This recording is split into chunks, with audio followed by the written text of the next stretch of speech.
Hey folks, welcome to the B-side. Welcome to Comic Thursday on the B-side. This is it's a special title because we're doing the 3D comic book cover stuff that I kind of have this thing to do all the time. So I kind of want to, Thursdays are going to be kind of the day where I want to try and work on those comic book covers because I just think they're really fun to do. They're really kind of exciting because I'm not trying to come up with a new concept. I'm enjoying the process of just making stuff, and the design and the composition is already kind of there. Because the comic book cover is already kind of there. So the challenge really isn't just to make the stuff, but to kind of find a way to kind of squash it in a narrow depth, right? Because the idea is to make it something I can put in a shadow box, right? So I'm going to show you an example of what I'm talking about. So this was one of the Spawn cover, and this is, I should mention too that one of the things that I kind of try to do with these covers is not to necessarily only go with iconic ones, just ones I think are kind of fun to do.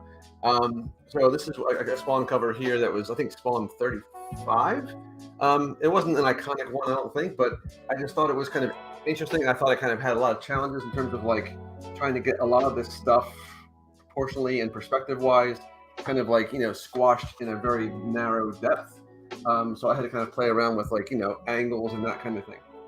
So that's kind of the idea here, to try and find stuff like this, which are kind of not just looks neat, but is kind of a challenge to deal with in the Z or Z axis, right? So that's kind of one of the goals here. That's one of the reasons why when I'm the one I'm going to be doing right now is this Daredevil 3 from the Marvel Knights series, which I haven't read, to be honest with you, but I thought it was a really cool cover, and it's got a lot of stuff happening, a lot of like layers of buildings.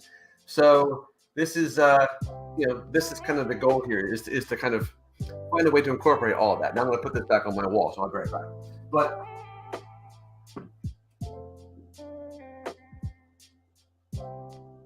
but I wanted to kind of like get a head start in terms of just like blocking out the buildings.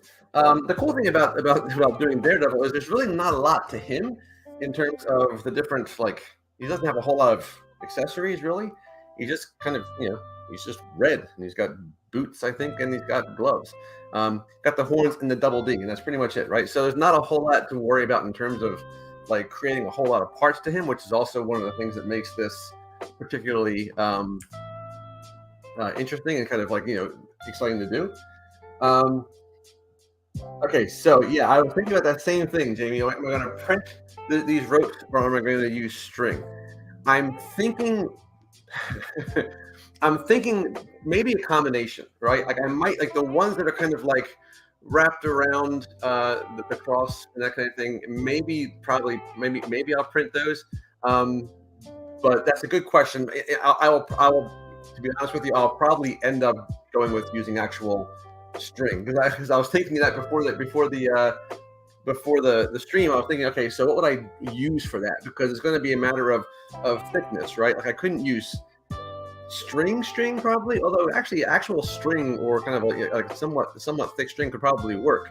It's going to be a matter of what the scale is, whether I need to kind of get like twine or something like that. So, but yeah, now I said I might print a little bit of it, but now I look at it, and I think I'm just going to go straight up string, just because trying to print that is ridiculous. It would be ridiculous, and it definitely would break here and there. So nah. Angry Monday, what's up, man? Oh, you guys are all getting sick. Like, this is another epidemic. Oh, speaking of which, you should always make sure you drink warm, lovely beverages, which I'm going to be doing from my mug. You see my mug? You see it? You see my mug? This is my mug. I love my mug. I love my mug. It's delicious. I'm just saying. I'm going to put my mug down now. There you go. A little fuzzy today? I take no responsibility for that, Ram. None whatsoever. If anything, maybe it'll make my stuff look better. So here is where I am in my. So I brought this image in, right? Obviously, and I started kind of blocking out some stuff, and my cat is going to help. Maybe. Oh, you know what? Maybe you meant fuzzy because he was in front of the camera. I'm hoping. I don't know. Okay, but I'm hoping that's what it was. So I started blocking out some stuff. And you're going to see here, it looks ridiculous right now. But so I'm blocking out all these different buildings and like water towers and stuff like that, just to kind of get a feel for where the things are going to go. What I'm thinking is, because I'm trying to kind of figure out like how to incorporate all this stuff. Because again, you look here at this image, it's a little bit like it's in terms of like the layers of things. He himself is really far out in front, right? Obviously, so a lot of the stuff is kind of like pushed in the back. So what I think that I'm going to do, and I think this could kind of look neat too, is have the majority of the background in the shadow box in the 2.5 inch thing, and then have a little bit of a platform coming out for him. So JB, very deep box. Then you would think, but I'll have you know, I was prepared for that question. I was prepared for it. So what's going to happen is this eventually is going to get squashed like you wouldn't believe. So here's my shadow box, and again, it's not my shadow box. Here's my shadow box. My shadow box is this, because the way this is, the typical comic book cover is like, what is it? It's I think 10.25 inches tall and about 6.5 inches wide. I don't know exactly what the millimeters conversion is for that, but I'm making my shadow box a strict 10 inches tall and 6.5 inches wide. I figure I can kind of like cheat a little bit. And I want, again, 2.5 inches deep. I chose 2.5 inches because that's kind of the same as I have for my other ones. And I didn't want to get too crazy with the depth. So, okay, Ram, it was an HD issue. Okay, so at least it's not me screwing something up. So 2.5 inches is the depth, right? So what I'm going to need to do, and I'm going to have to be, again, like I mentioned before, I need to kind of work on perspective as well, because I did all these buildings and stuff blocked out. And again, I mean, to call them buildings is a little bit overzealous, right? I mean, they're cylinders and cubes. But to block them out, if you look at the picture, obviously this is kind of more on an angle. It's got kind of like a perspective shift, right? It's kind of shifting from one direction or the other. So it's not just going to be flat. You need to kind of flatten it and also kind of skew it a little bit, so we're seeing it on a 3/4 view.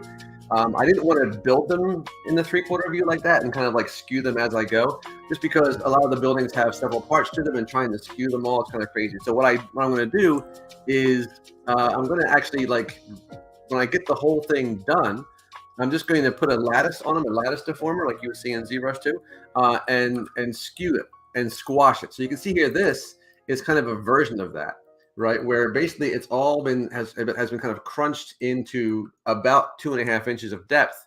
And then I use, again, the lattice deformer, which is just, you know, if you've ever seen a lattice deformer, again, it's like the regular deformers in ZBrush, right? It's got like a cage, like one of these guys, right? So I just kind of went to my lattice point and just skewed it, right, in one direction or other. And so that was kind of what I want to do. And again, that way, when I bring in my shadow box, you know, obviously these parts would be cut off, but you can see it actually fits in there quite nice, and you still get a nice feeling of depth to this, I think. And that's kind of, you know, that's kind of the goal, right? So like, this is not the actual one I'm going to use. The one I'm going to use is the one that I'm still kind of blocking stuff out with. I want to make sure I do it all at once. But this, at least, kind of like, I wanted to kind of give myself a look at this to see how it would feel, you know, when I crunch this down. And again, some of it's going to look ridiculous if you look at it from this angle, but that's kind of the way. I mean, again, if you look at the image of the comic, you know, it does kind of have a somewhat of a flat feel. You know, you got some depth to it, but it still kind of feels like it's just everything is up on top of each other. So I'm not really too worried about that. I kind of, again, I like the idea, like you said, Jamie, it's like a bas relief. So that's kind of the goal here, is to kind of play around with that. And again, the printing out of this would probably, I'm probably going to do that on an Ender, a filament printer, because I think you can probably do a lot more, you know, simple, a big solid thing, especially because it's going to be somewhat faded and that kind of a thing. So I think that might work pretty well. And then, so that's kind of where I'm going with that, right? So let's hide that. Let's bring back this part here. And again, this is all blocked out. And I'm probably not going to skew this or do anything to it until it's completely done, right? Like it'll be the final thing that I do. And I kind of want to use a lot of noise and stuff with this. Like you can see, like, these little water towers, they have a lot of kind of you know, irregular little lines on them. I want to kind of use an alpha, like a vertical stripe type alpha that's a little bit off, and kind of use that as a noise pattern I can apply. A lot of that kind of stuff. Some bricks, obviously. So again, a lot, even the background, a lot of the stuff is fairly uniform in terms of what you're doing. Like it's just going to be some noise pattern, some brick, and some of those little hatch things going on. The cathedral part, like this kind of like these little arched windows, I don't have that. That's probably going to be a Boolean thing, which is going to be added to this part. So a few, architectural stuff is going to come later. I just want to kind of, again, I want to kind of get a feel for where everything is going to be. And I think, like I said, the steeple here is probably going to be out in front. Once I kind of like crunch everything back, that's kind of where this is going to be. So the only thing I think I need to kind of, I just want to kind of finish blocking out this little part really fast, just to kind of get the last little piece. I think it's just kind of this little thing here. And again, I wish I had a better idea of architecture to know exactly what it is there. But yeah. So I'm going to basically grab a cube. And I'm using Maya. If people are using Blender and so forth, I'm sure this is no different. But I really I hope that some folks kind of like jump in with this idea of making these 3D covers. So I think they're just really fun, and they're kind of challenging in a kind of a cool way. So I'm going to grab this little cube and just select my background plane and into the solo mode. And in Maya, I'm going to go to my shading with X-ray, so I can kind of see through this a little bit here. If I want to wireframe, then it's playing a bit of wireframe. That's why I'm not doing that. So really quickly, I'm just going to just throw this shape in, just so I can kind of like feel like everything is there. And as far as Daredevil himself goes, I don't really, like I said, I think that I can put him in his pose fairly quickly. Like, I don't really think there's much to do in terms of like just sculpting on him, except for adding the double D on his chest. So we're going to get, again, I'm going to have to get a little bit creative with how I do that. Like, I think I could use like shadow box maybe for that. But I kind of have another idea, and maybe this is just for the sake of variety. I'm going to just try something different. So, all right. So this is the little building here. These little like ornate fences and such. I'm not really sure what I'm going to do about that. That might be something where I print it out on the D2, the really fancy one, because that will probably do a good job on really small things like that. So I'm just going to do a quick little cube. I just want to do a little molding stuff on top. Okay, and then we'll kind of like get moving with Daredevil himself here. So just going to grab these vertices. And again, I don't the actual like in-depth making of all the architectural stuff. That's going to be the thing. But I guess it'll be okay. So I'm just going to grab this face on top, screw that up a little bit, and have the face on either side. Nope, not that. Face on either side. Pull them out a little bit. Like my molding. Again, I'm sure. I don't even know what I'm looking at half these buildings. I'm just gonna grab this and this and this. Tray is a weird thing. Like I can kind of, it's like using the transparency thing in ZBrush, and it's just weird. I can kind of see what's going on, but you have to like change the way you typically see things. All right, so I'm gonna grab these two pieces and my plane. Go back to solo mode. I just gotta make a duplicate of this guy and bring it up, scale it out a little bit.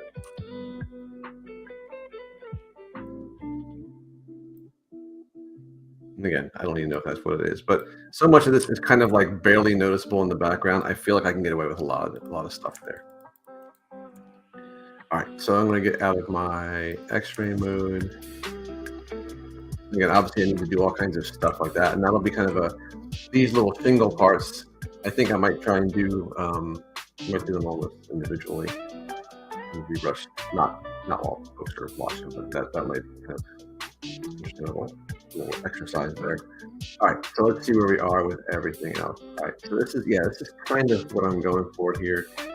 In the source image here, Let's see how much room we got. So that kind of wide. It goes pretty wide right in front of this little guy here. So okay, go to my little group and bring this. And again, I keep reminding myself that it looks like there's some space here, but there really isn't, right? Because I'm going to be doing that skew, which is going to kind of like basically make everything kind of shift. The back half, everything's going to be shifting to this side. So I need to kind of like just be aware of the fact that this is not as empty as it's going to look, right? All right. So that's my idea. I want the steeple here to be something that kind of is going to project out from the rest of the shadow box. All right, I couldn't see what the heck was going on there. So I think that will make sense. All right, so all this is there so that I can now bring in Daredevil and pose him on there, right? So this is all of my building stuff. So let's kind of go here and I'm going to remove this from layer 2. I'm going to turn that layer off. The small window that turns the loft extension. Yeah, and there's oh yeah, right there. And there's a word for that too, that window comes out. Good catch. Actually, I hadn't seen that. I saw there's one somewhere else. Oh, but yeah, there is like a little thing there. You're right. Okay, cool. Good to know. And there's a little building right down here too, which I'll do later on. So, but this one I might just kind of jam in there. I might even skip that. The thing about this is that because we're doing a 3D version, some things might not make logical spatial sense. But yeah, this one I definitely need to have that window on there. You know what I'm not looking forward to? You know what's not going to be fun? I don't know why. You know what it was like when I was doing the X-Men one, the Professor X. I just had no desire to do that. I ended up enjoying it, but what I'm not looking forward to are the little cherubs. I'm not looking forward to sculpting little cherubs. A dormer, I think you're right. A dormer is what it is. I'm not looking forward to the cherubs. I'm not looking forward to the cherubs. I'm not looking forward to the cherubs. But okay, so what's his name? Daredevil. So what I'm going to do here with Daredevil is, in this part, like this little group here, I'm just going to pop this into the into layer 2, so it's hidden.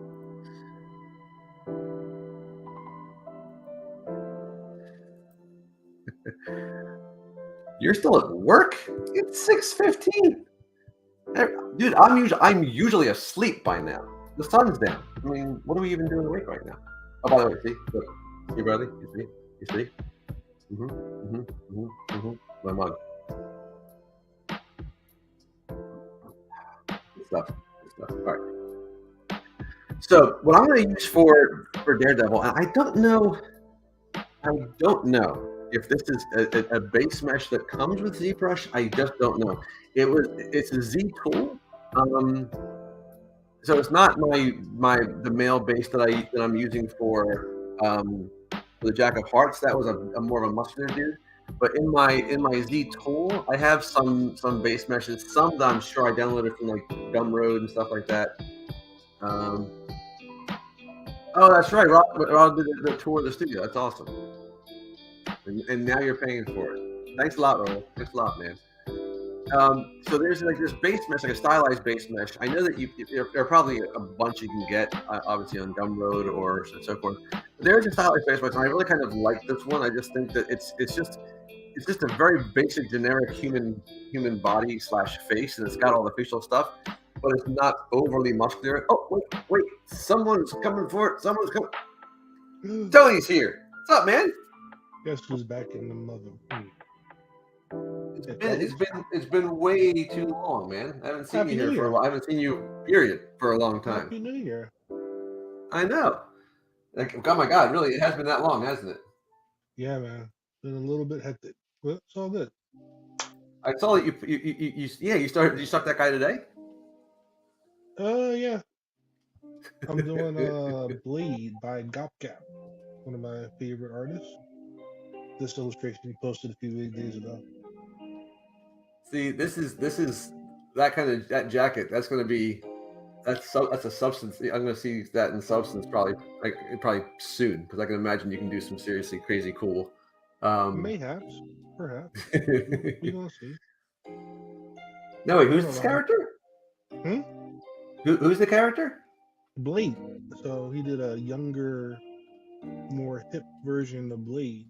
Oh, okay. That makes that seems more on my okay. The puffy jacket, it threw me. Yeah. I was following your progress last week with your guy. Or you started somebody new today. Well, see, yeah. So the Jack of Hearts. I'm actually really excited about Jack of Hearts. Like he's kind of a weird dude, and his clothing is gonna. Speaking of clothing, that's gonna be crazy for me. I'm not used to that kind of stuff. But Daredevil's kind of straightforward, at least outfit wise. So I'm going back and forth, and yeah, and of course I'm going to be printing these out. I said I was going to try not to do printing anymore. That didn't last, Tone. It We didn't last knew at that all. was a lie. We knew that was a lie. Just how me and you were supposed to learn Blender every year. Yeah, guys, I don't know if you know that, but Tony was trying to entice me back to try Blender again, which was interesting because it made me go back and I found I had started my Blender diaries. I had started a video diary of when I was trying to learn Blender, and it has a total of 1 entry because that's exactly how long it took for me to give up trying to learn Blender again. 1 entry. You can do it though. I mean, 1 entry, Tone. 1 entry. Hey, you don't need to explain anything to me. We still love you. They're really asking if I like Echo. I've only seen the first episode, and I knew that the first episode would be a lot of like stage setting. But I will say this: I love the actress. I think she's awesome. I think that to me, I expected the first episode to be exactly what it was. Here's everything you need to know about the past of the character, and I was surprised how quickly I started getting interested in what's going on with her outside of the Hell's Kitchen area. So I'm looking forward to it, man. I was just again, yeah, Angry Mondays, same thing. I think the first episode is kind of everyone says it's a slow build up. From what I hear, though, like it's 5 episodes. Like episodes 4 and 5 are supposed to be awesome. I haven't gotten it yet just because I've been too tired to watch, and I want to kind of give it my attention. But I can tell you right now, I think that the actress is awesome. I think that the character is really cool. I'm kind of interested in see what happens. So I'm looking forward to seeing how it turns out. Yeah, I'm on. I just finished episode 2. I was going to start episode 3, but I kind of was too tired. Like you, have been kind of busy. That's what it is. I think this weekend will be a good time to watch it. I don't want to just kind of like see it out of the corner of my eye. I want to I want to give it its full due because I think it is. And I honestly, guys, and it's like I think Angry Monday said the same thing that one episode in. I think that's probably why they released them all at once. I think because usually they've been doing it one every week or whatever. And I think they kind of recognized the fact that the first episode was probably a little bit of a slow one. And I think if they did that and then had you wait a week for the second one, you might not come back for it because I think they wanted you to kind of like push through to get to the good stuff. They had to do a little bit of kind of recapping, So I totally get that. And so far, like it's getting mixed reviews. Like people either love it or hate it, which is typical. But I'm liking it. I mean, look, I'm going to come down and say, like, I don't know when this started. I'm guessing it's internet related or something like that, but I don't know when it started that we can't just watch stuff. We have to watch and then pass judgment, like in review. Like I always just watch stuff, and if I loved it, I loved it. If I didn't, I just went on with my day. Like I don't expect to love everything. So I just we have very strong opinions about stuff, and I don't expect to be wowed every time. I just want to be entertained, and so far, if I don't like it, then I'll stop. But so far, I like it, so no big deal. I don't understand. Like, no one should be offended if you don't like it. If you don't like it, that just means it wasn't for you. It's okay, No, everybody has to like what I like. I don't care what you say. And I will say this. And I'll go in more depth later. But I will say this. If Empire Strikes Back came out now for the first time, it would get demolished. It would get torn to pieces. I will say that. I will say again, visually at the time, the Snow Walkers and the Snow Battle was amazing, and I still think it is because it's a special part of my youth. But can imagine people saying nothing happens in this movie. One guy talks to a Muppet for an hour, one guy sits in a broken ship for an hour, and then at the end, one guy gets frozen and that's it. Like, I guarantee if it came out today without people knowing about it, people would be like, this movie stunk. I love it, to be clear. I'm just saying, I think that's very well could have happened, because we're a little bit more judgmental now than we used to be. I'm just going to throw it out there. That's just my opinion. You don't say. Might be onto something there.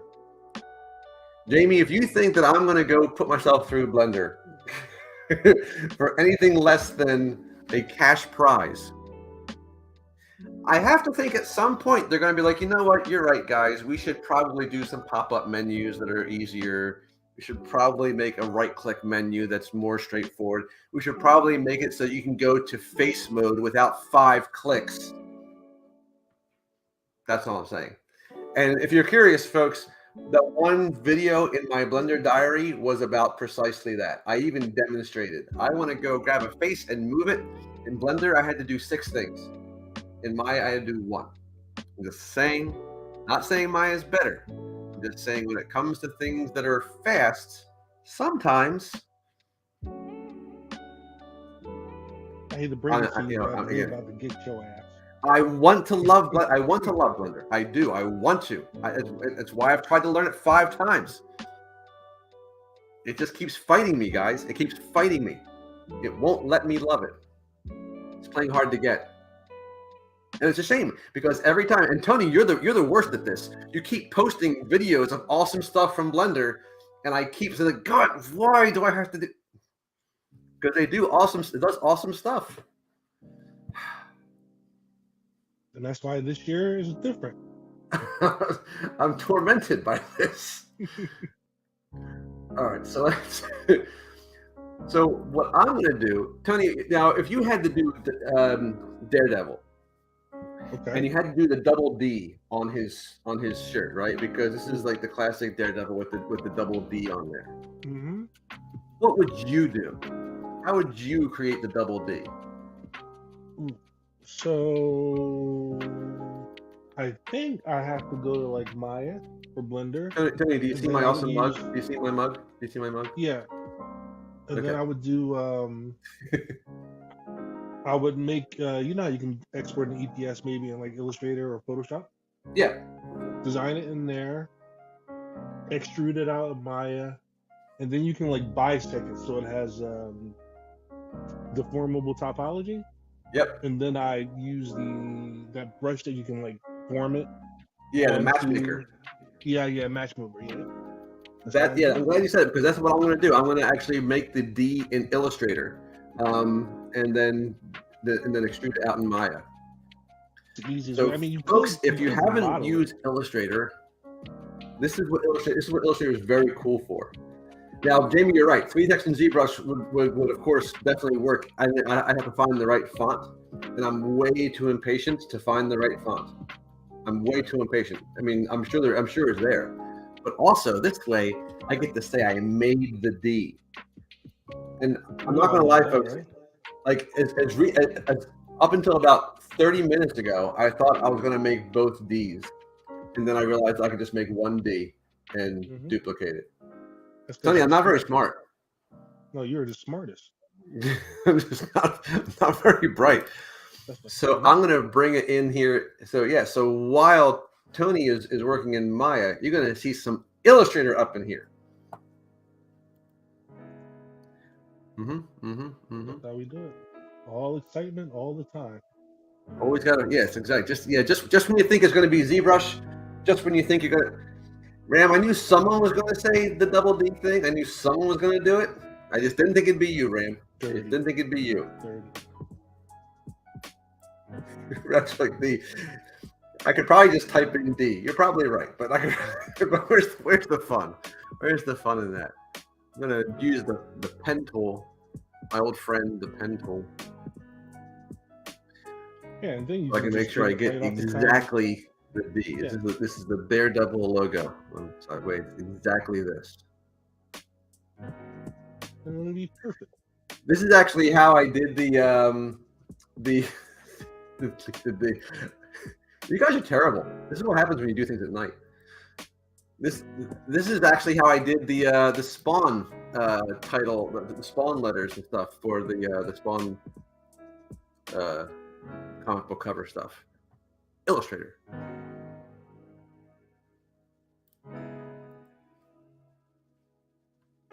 Oh yeah, I remember. That was a little more elaborate. This should be Kate. This should be, which means Something's gonna happen. I am a painting fool right now, Tony.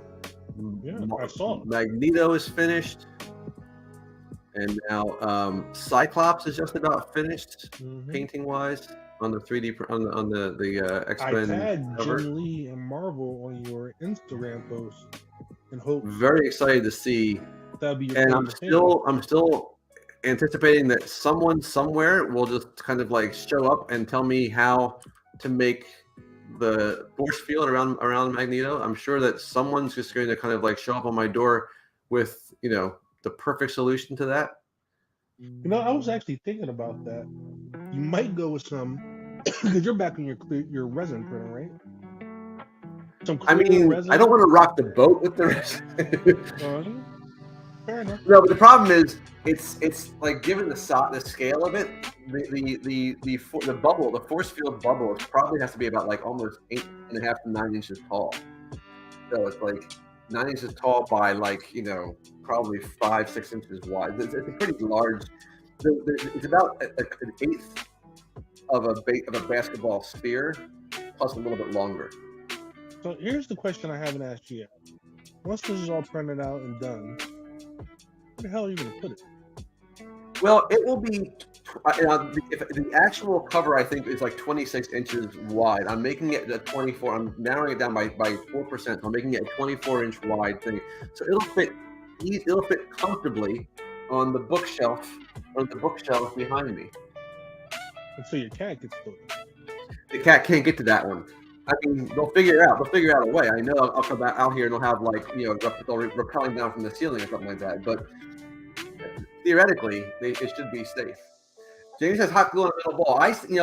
I've been thinking about hot glue for a bunch of stuff, like the actual stuff, like, you know, stuff coming off of the force field, the little like, you know, plasma stuff from, like, you know, that's probably gonna be a hot glue thing.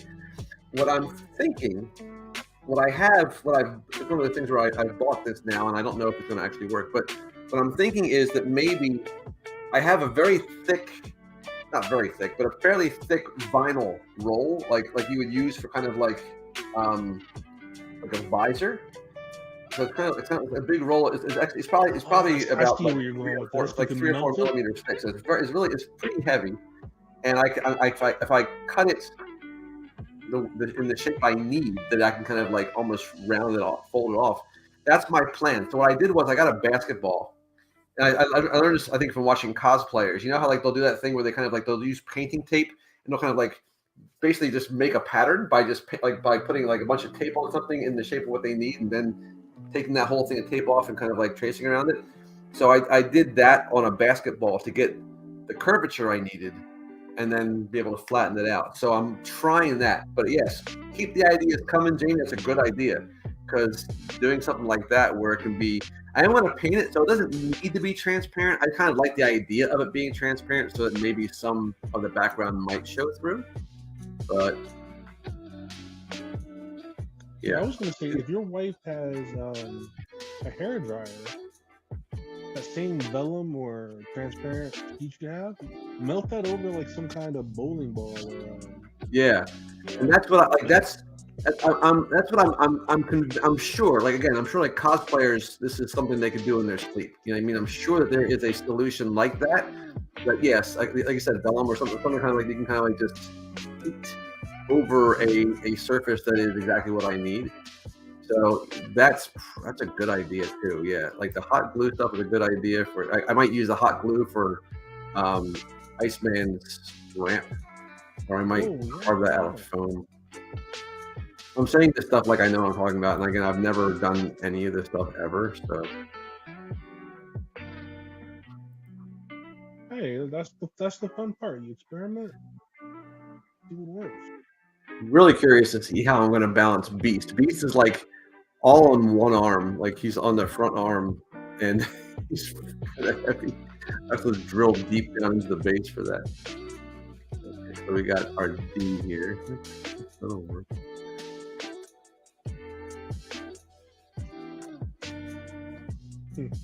Somebody said, "Tony, you're alive." Who's that? Bradley. I've been alive. I just haven't been streaming. It's the school year. The school year is it's trying. Are you still having a better year this year, Tom? Yes and no. I'll leave it at that. Yes and no. I think yes, because it's not. The FBI hasn't been to the building yet, so I mean that has to be better. That's a win. So, it's a win. A win is a win. But yeah, not horrible. There are days. I love that being the that's the new the new criterion. It's not horrible, and the FBI has not come to the building yet. Two very useful. I'll take what I can get. Yeah. Okay, so now.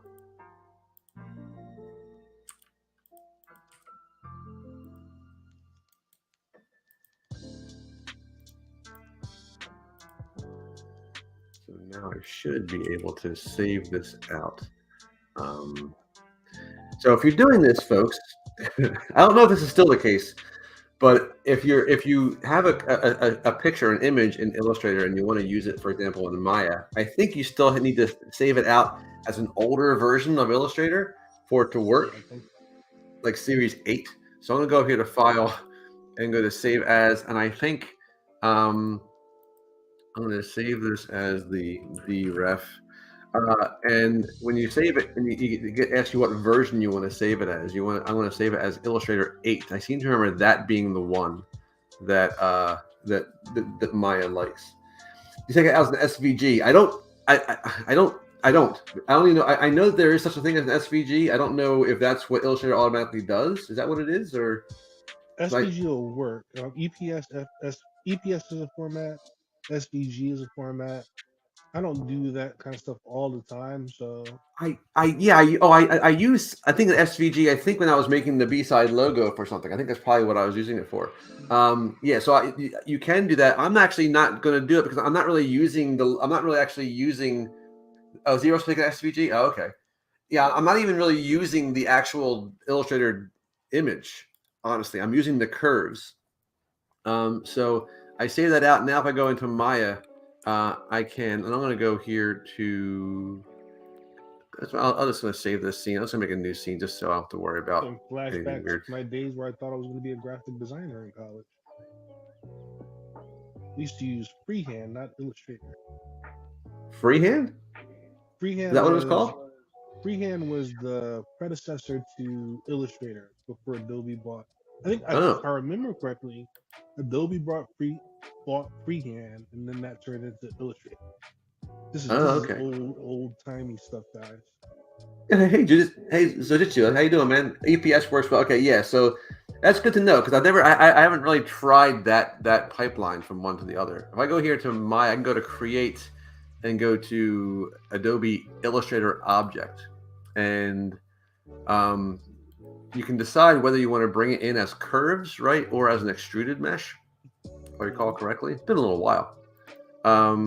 So I'm going to go and grab the DREF here, and I have to find it. There it is. And you can see here it comes in with this is the bevel. It's doing it as a bevel here, and it's kind of giving me the. There you go. Okay, so I'm just going to grab what's going on here. I want to do it as curves, I think. I just want to see. Yeah, there we go. Okay. So I think there's probably something in the setting that I have to do first. Let's try that again.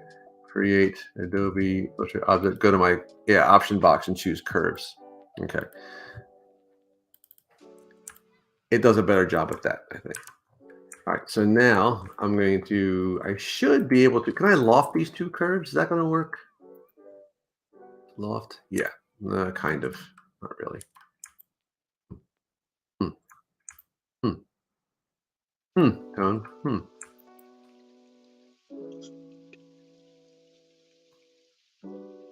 Yeah, maybe I have to.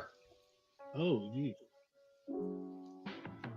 I was not So I getting think the. it feels like it came in as two separate curves, where I think you can combine the paths to make it work. Well, you can bring it in as a bevel too, right? I can go to create and bring it in as a beveled object. When I do that though, it comes in and I get like these two curves, but I get like this. Can It's you like a select that solid. internal It's like a face? solid piece, which is odd. Can you select that internal face?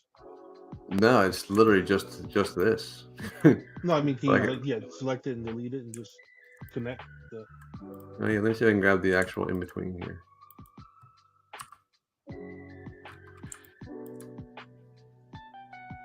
Oh yeah, if I maneuver it just right. Email to Autodesk.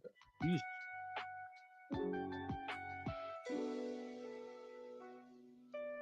What am I doing? Confused here.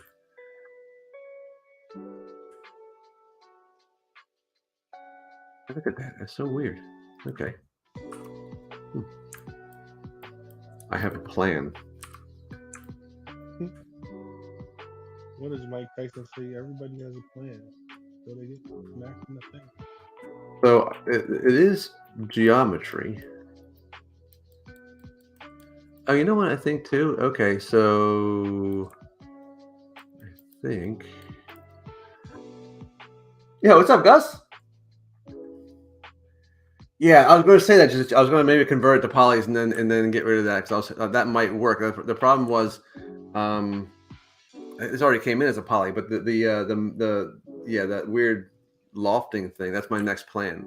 What I want to try here is maybe just bridging this. Can I bridge this? See if bridging works. It would be nice if it would work.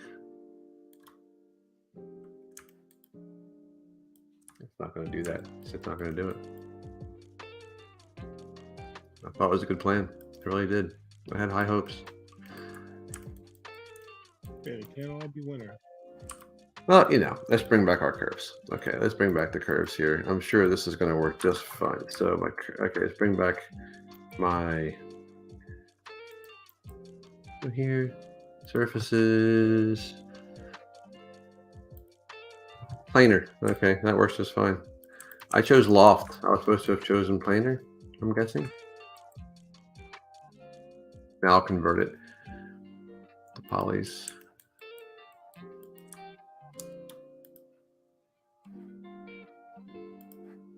And then I'll triangulate this.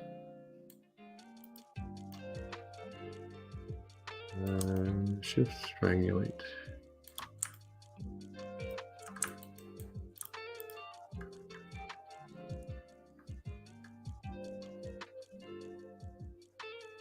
So that technically works. I would like to see if I could get a better resolution on this, actually. Tessellation.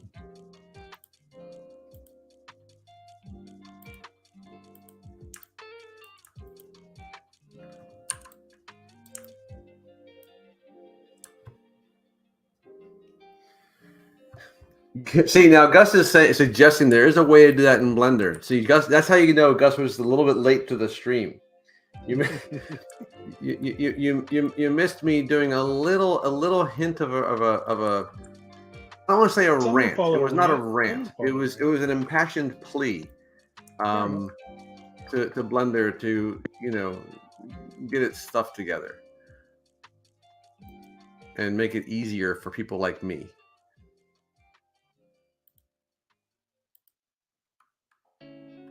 So people like me would like for Blender to be for this.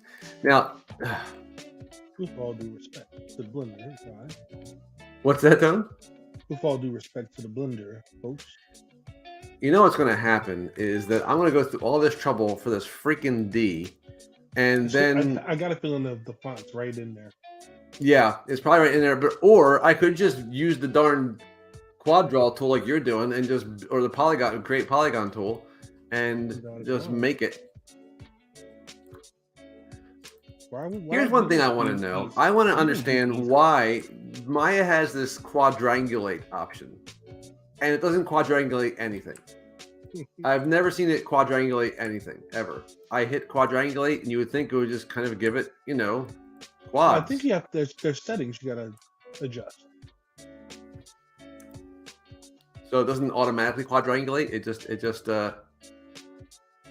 okay. I mean, I feel like I've used it before. I could be wrong, but I think I have. You folks at home, have you ever used quadrangulate? Has it ever worked for you?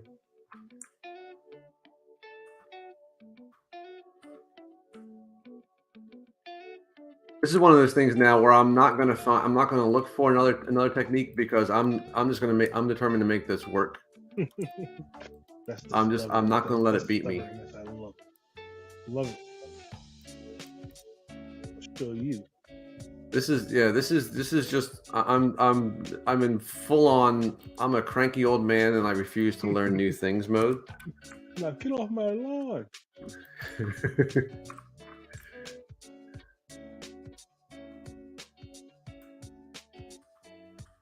It's okay. Sometimes it's therapy. You gotta do what you gotta do.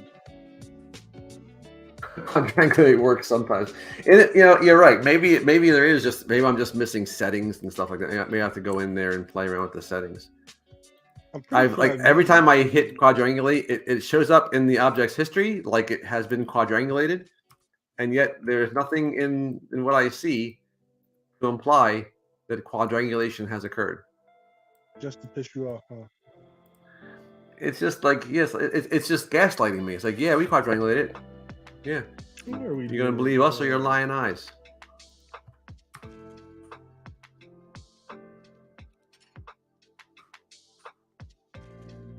But what I'm doing now is I quadrangulated, and then I realized that I didn't like the way it looked as a quadrangulated object. No, I triangulated. I'm sorry, I triangulated, and I did not care for the look of the triangulated thing. It's a little bit lower res than I want, so I'm actually just taking the existing edges and I'm sliding them like you would do in ZBrush. You can use the slide thing there. So again, I'm not being that stubborn. I'm using something that you could also, it's got a. But I'm going to add a couple edge loops so that it's not quite so blocky and it matches the curvature of the original D better. So think of it like this, right? I'm trying to stay as true to the original font as possible, and I'm trying to do so in a kind of it's classic Daredevil, so I'm going to use classic modeling techniques. None of your newfangled just find the damn font methods. Sounds good to me. Who does that? I can't believe I was really close to making this D twice, and then like 2 separate times, as opposed to just duplicating it. Sometimes I just don't know. Now, Tony, have you printed anything recently, like at all, or no? You've been kind of like because it's the smell, gathering dust. Yeah. You know me. I don't know. Ever since I know what the plan was. The plan was to move my resin printer out of the house and into the garage, or take it to my classroom, because I have the ventilation for the kilns and everything, and just doing it there overnight when I do. And I'm just too lazy to do it.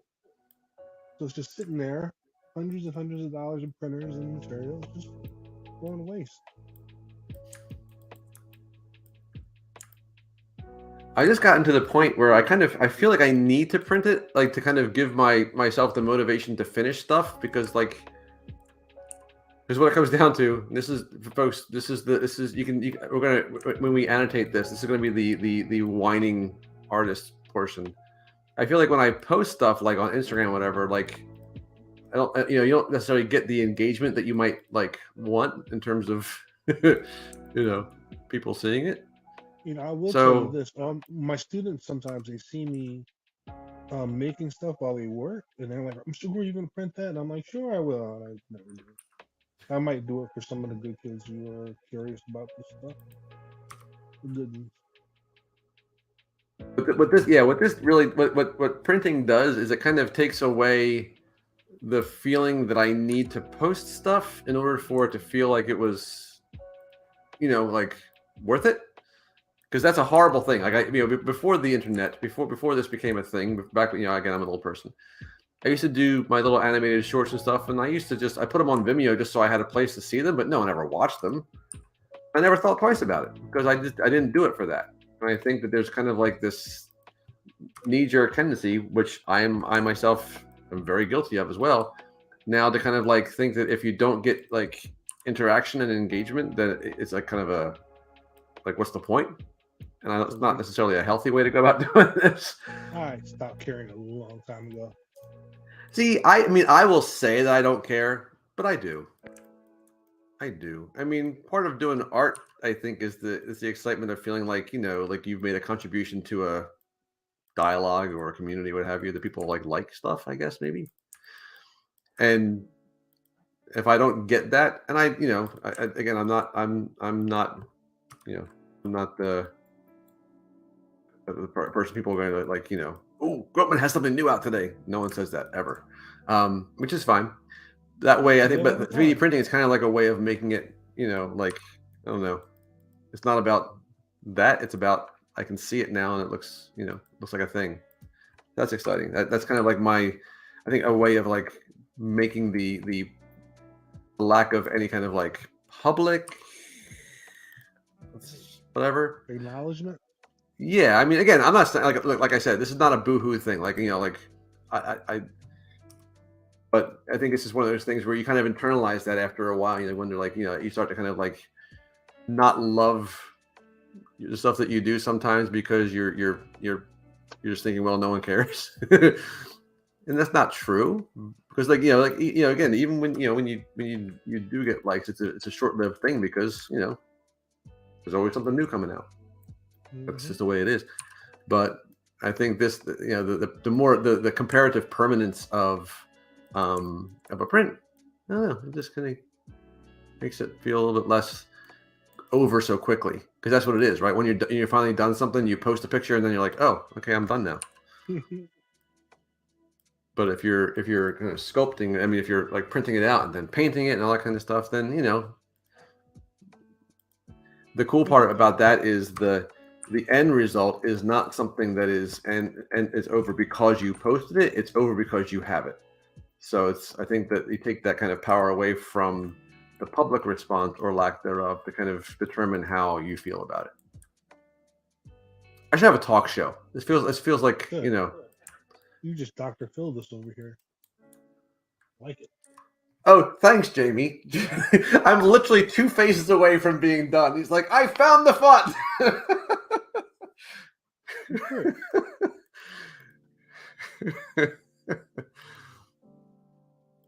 Georgia italic. I gotta check it. The thing that I think the thing that's going to be that makes this, I think, custom is the little horn, the little kind of like pointy things at the end of that D. But I gotta find out. Now I gotta see. I'm gonna type this in. God help you, Jamie, if you're right. Okay, so let's just. I gotta type this in. All right, I'm gonna go to create text or type. This is okay. So here we go. I'm gonna type in the capital D here, and then I'm gonna go see here. Let's go to the font. Attentive Slug is here. What's up, man? Oh, see, Jamie's already qualifying. He's like, however, it does the. All right, let's see. What'd you say it was? Oh, Georgia. Okay. Yeah, and it does kind of have that. It says italic too. Oh, italic. Okay. Yeah, I mean, you're right. You're not wrong, man. You're not wrong. I could very easily just print it up there. Yeah, but you know what? This D and I have been through a lot together.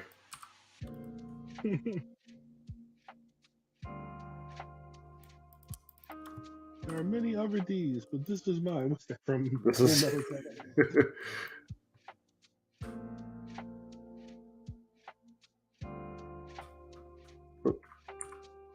Look at it. Handmade, handcrafted. This is old world You know what? To touch on craftsmanship. what you were saying about the whole posting and printing out, Hmm. for me, it's not being about likes, because as long as the people I know that I share my work for like it, it's cool. If other people like it, cool. But it's more about that kid in me that loved going into Toys R Us when they existed, and seeing that big wall of action figure Yeah. and not being Well, able to get it and wherever. that's the other thing. Yeah, is the I like the idea of building a collection, Mhm. and again, I literally have no. I have no. Look at this. It is, Mike. It is a mighty fine D. It is a mighty fine D. Thank you. See, this is why I do it. Who needs prints now? Who needs 3D prints or likes? If I get compliments on my D, then apparently Mike likes Brad's D better than mine. Jamie, what? I feel like we're getting striked. I feel like this is gonna get striked for We striked. got a D. All right, folks. That's the show. Got that D.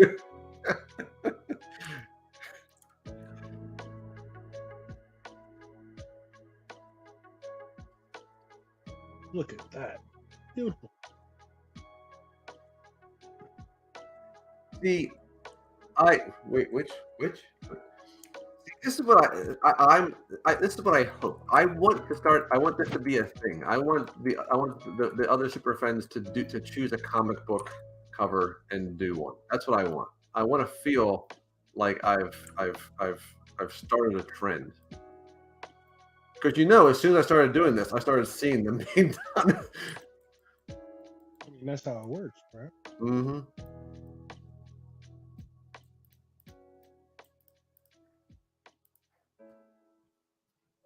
What's up, Ben?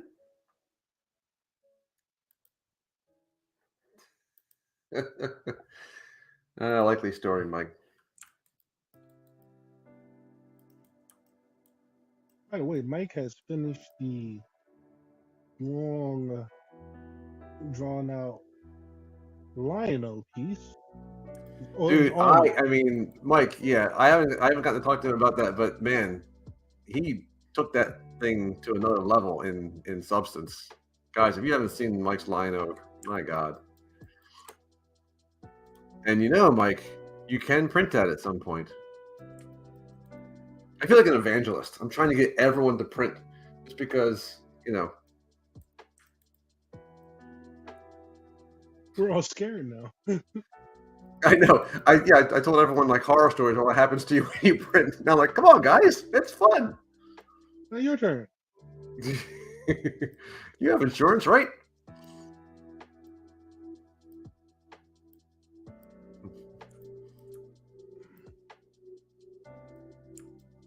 Autocorrect is killing me.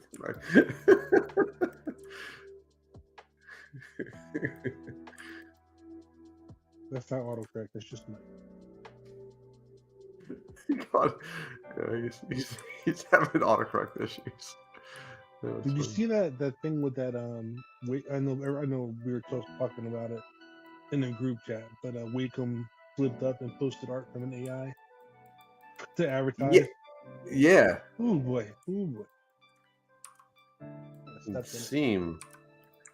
seemed like a good look for them.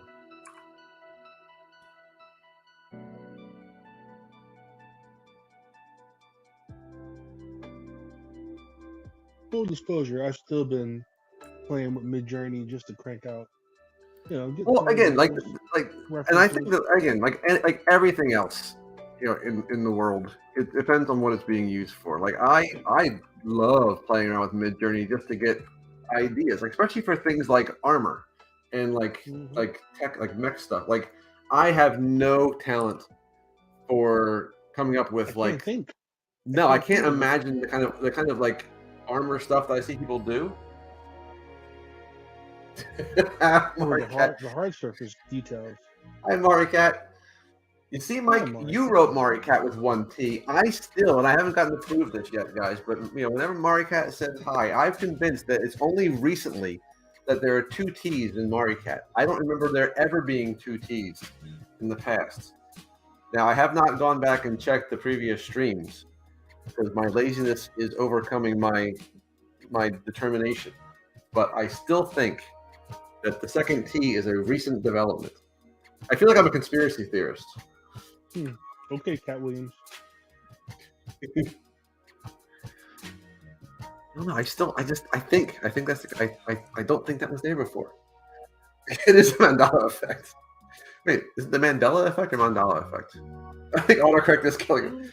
Wait, is that true, Mario Cat? She said she added another T. She said it. She's admitting it, folks. You see it right here. I'm gonna showcase. I'm gonna put this right there. There. She see it.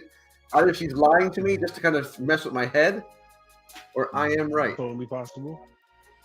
Because I seem to remember saying that before, and other people were saying, no, it's always been that way. And I think you're all wrong.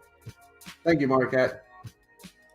Whether she's just trying to humor me or not, I'll take it. I'll take a win's a win.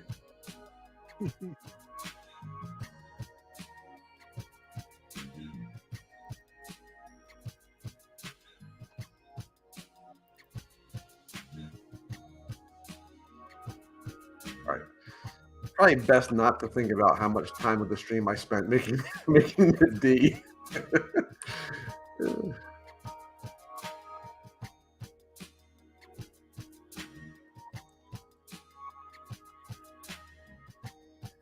You see, good, and now I think I might have gotten Mike in trouble because he didn't realize that. See, but we don't get Mike in trouble. Are we doing our job? I mean, when you think about it, somebody's got to do it. It's true. It's what we do. But let it be said, if you want the exact Daredevil D, sometimes you just got to make it yourself. After going through that big hurrah about how we're going to use Illustrator and make this all kind of a new thing, and then having that crash and burn, but still, all part of the journey. Yeah.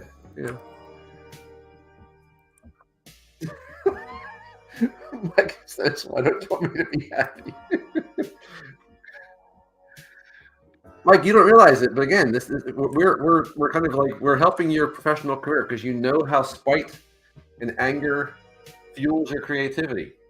If you're happy, I mean, you end up with nothing. Yeah, you end up with nothing. You end up with faceless He-Man. But once we start saying things like, damn. He really went there. Well, I wanted him to have a face.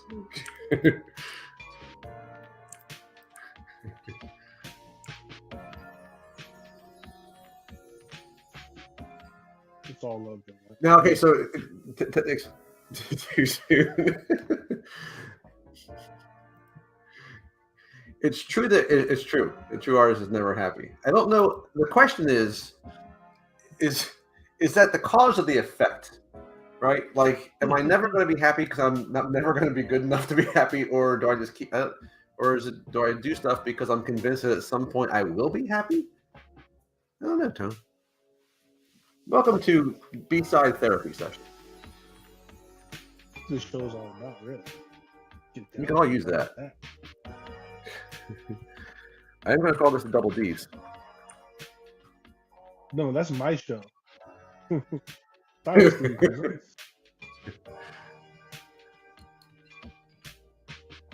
So now I'm going to bring the D's.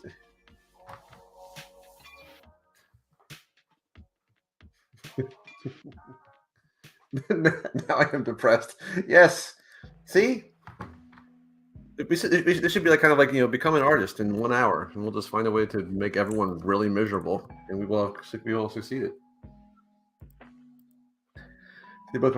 I still like I had once started. I had this grand plan. Speaking of Van Gogh, is it Van Gogh or Van Gogh? I thought it was Van Gogh, but now I've heard people say Van Gogh. So now I don't know. I had started. Now I have to download this. I had started a 3D version. This is absolute bastardization of actual art. But I had started a 3D version of Starry Night, and my plan was to have it slowly come into being. Like I was going to have it like kind of animate into being. I started this a long time ago, and then I stopped for a while. And you know how sometimes, Tony, when you start something, then you stop for a while, and then you never go back to it again. What do you mean? I have no idea what you're talking about. I Starting know. I mean, something, you always finish everything. I know. finish everything. There's no point. If you don't finish, come on. Good. And I thought it was golf. I thought it was. Yeah. I thought. I mean, it makes sense to think of it that way. But it's. I think like as a kid growing up, being a culturally illiterate American, I think it was always Van Gogh around here. America.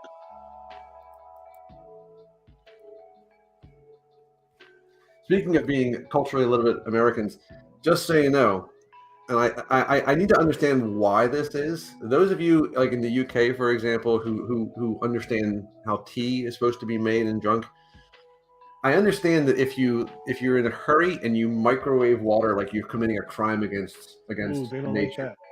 They don't like And that. I don't know why. Like, is it because am I too uncouth to know, like, for my palate to kind of determine the difference between kettle water and microwave water? I feel like when I microwave this, people in the UK are looking up at the sky like something terrible has happened. Like they just know. Now, surprisingly enough, I actually bought a couple of fancy. I have an electric kettle in my classroom that I use for tea because I don't do microwaves. I just don't trust microwaves. Yeah.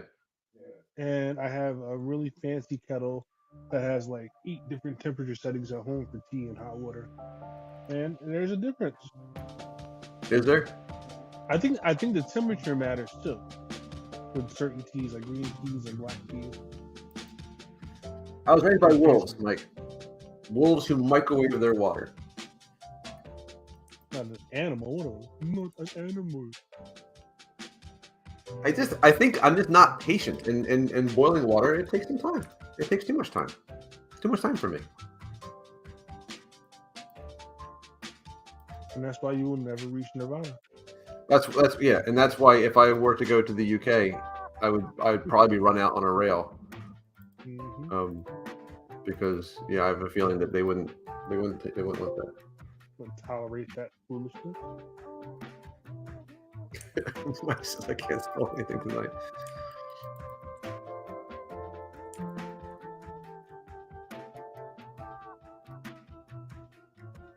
But yeah, see, I mean, look at how fancy this could be, as the Starry Night comes into being, and like we have, I mean, come on, look at how cool, people.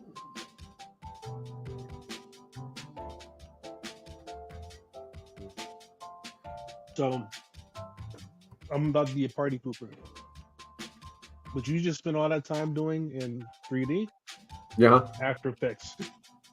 Knocked out in minutes. I swear to God. Easily. Yeah, Mike. Tony's doing like a blade. Who did the sketch, Tone? This is Gobcat. Oh yeah, Gobcat. But yeah, it really is cool. I saw that he posted a progress image on this Discord today. It was awesome. I love this guy. Yeah, Gus. This is Starry Night. I wanted to kind of animate the whole thing and kind of like do a cool little camera thing, and I'm still gonna do it. I just haven't finished. But I have a lot. This is kind of a fun way to explore with like animating extrusion and that kind of stuff, which is really neat. So at some point, this will be done, but not now. I have a Daredevil to make. Mike, look at this. I got a beard.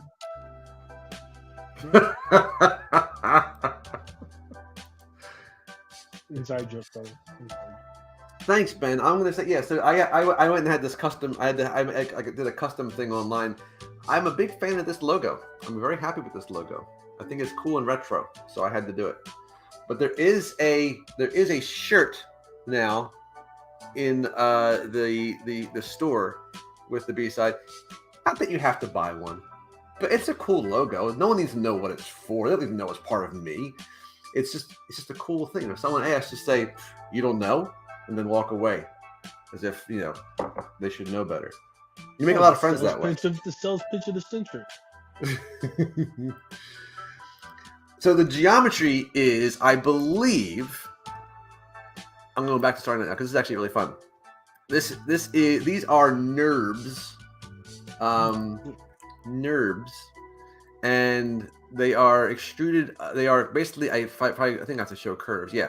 So you can see here, basically, there are a bunch of circles that are made basically in the cross section of the parts, and I'm lofting geometry between them, but I'm also so as I'm lofting the geometry between the circles, I'm also animating them moving up.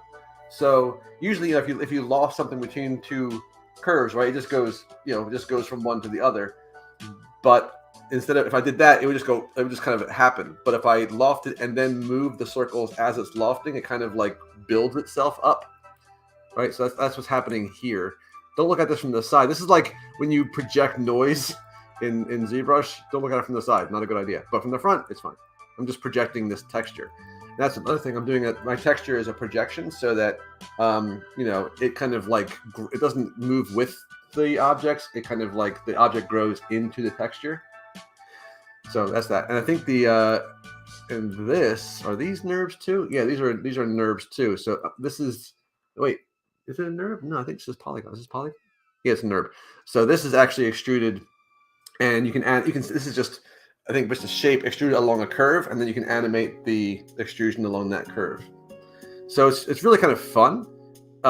It's kind of cool looking, but it does take a lot of time. So I think that's why I stopped. I think it's just like, I can't do another curve.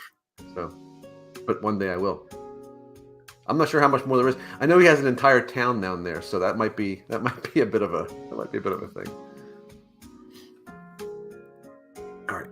So, Tony, do you know, this is not something that comes with ZBrush? Or this guy look familiar to you as like a Z tool in ZBrush's kit?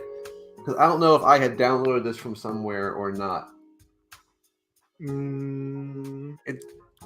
I want to say that came from a download, or I remember a couple years back we made like I think you or Mike made like a standard stylized base mesh. Yeah. But I'm not sure if that's somebody else's. I don't remember. I'm getting old. I don't remember a lot of stuff. So I was trying to think of what the best way to do this, because I do want to put that I want to match make or conform that double D to the to Daredevil. But if I do that while he's in T pose or A pose and then try and pose, and that's a terrible idea probably. Okay, so it's down Michael Littlefield. This is a student of mine who is going to art school next year, which is awesome. Look at that. None of my students are here. Although, Mike, you weren't in school today.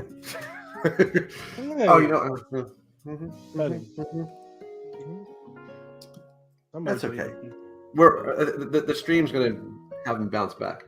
Is it okay? We're here to help, Mike. We're here to help. I love this little base mesh. I kind of dig it. I think it's a less muscular version of it, and so much when I use the other guy, I feel like I have to like tone him down.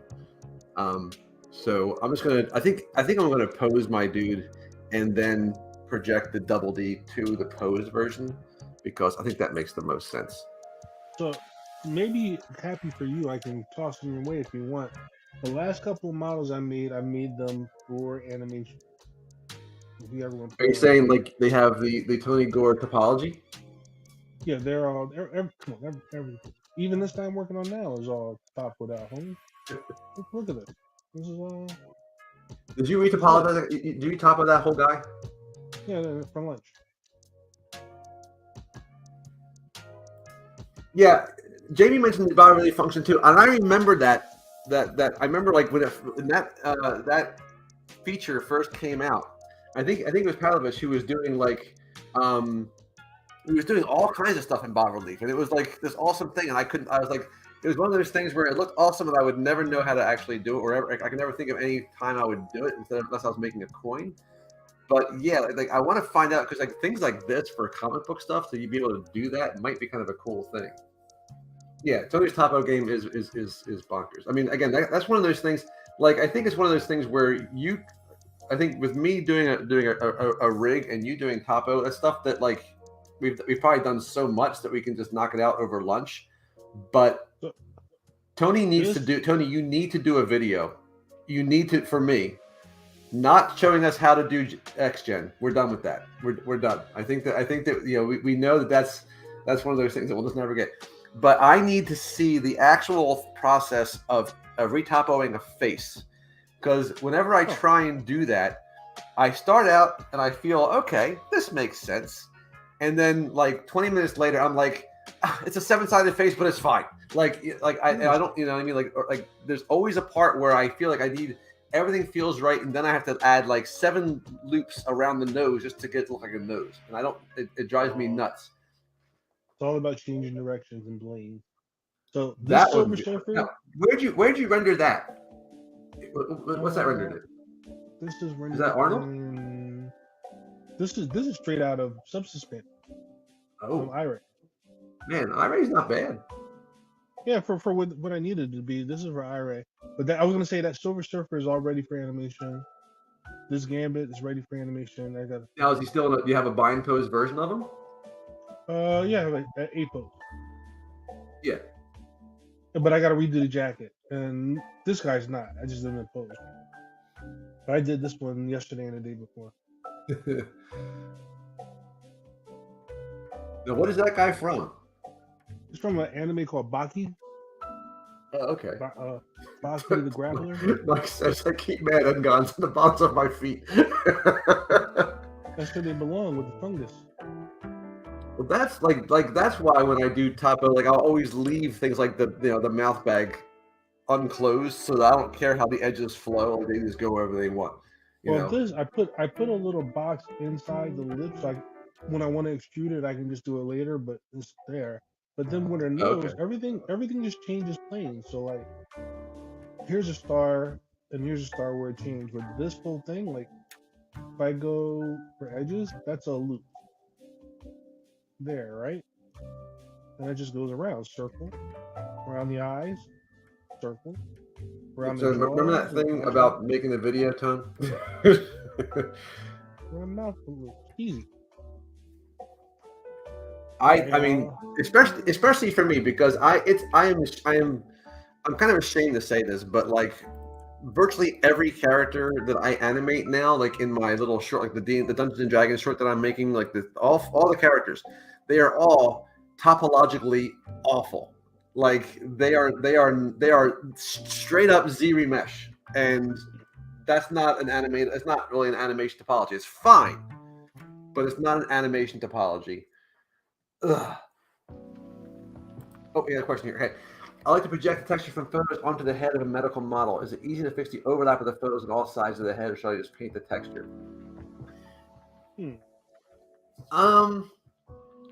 That's a good question because isn't there a way now with not Projection Master, with Spotlight to kind of like wrap around now? It used to be just a straight on projection, right? But I think you can kind of like move around the sides now. I think that's something that is doable now in ZBrush. They've been doing it in Mari for years, where you can adjust the map and fix the overlaps and blend them in. You could do it in Substance Painter too, in ZBrush. It'd probably be easier to do it in Substance Painter. Yeah, I mean, what is the actual question? It's easy to fix overlaps of the photos on all sides of the head. or should I just paint the texture? I think it's easier just to paint out the overlaps by hand in whatever app you're using, because that way it's easier to blend. They have tools where you can stamp, especially in Right. Photoshop. Once you have that overlap texture mapped onto a UV, if you have like a Photoshop or something, especially with the AI autofill or content aware fill, though, they're so easy to clean up. It's the easier way to do it. That's just me. And don't shame me. If you can't tell during the animation, then you can't. That doesn't matter. And all of my texturing is done to look stylized, which means messy, which means it's exactly what I was going for. It's all part of the plan. Tony doesn't see quads reverts. I He's in see the what you did matrix. there. And that's the thing. Like, it's probably true. Like, even if you did make a video, I'm like, would I even know what I was hearing? Like, Probably because the not. things that probably seem obvious to you are not obvious too much. Well, every That's time I another try thing. to Yeah, the show you morph that, UV. I guess the question is, would if the images that you're using are like flattened, or if they're actually just like 3D, like regular old pictures, they have to kind of like manually tweak. So now I'm going to pose this guy, and again, I think I don't know if this is a good idea or not, but I'm going to try and pose him and then sculpt him out of symmetry. I just think that why not? I hate sculpting stuff and then posing it. I always just find that drives me crazy. This is gonna be another little challenge too, is to figure out, like, he's on that steeple, but I can't really see how his feet are on there.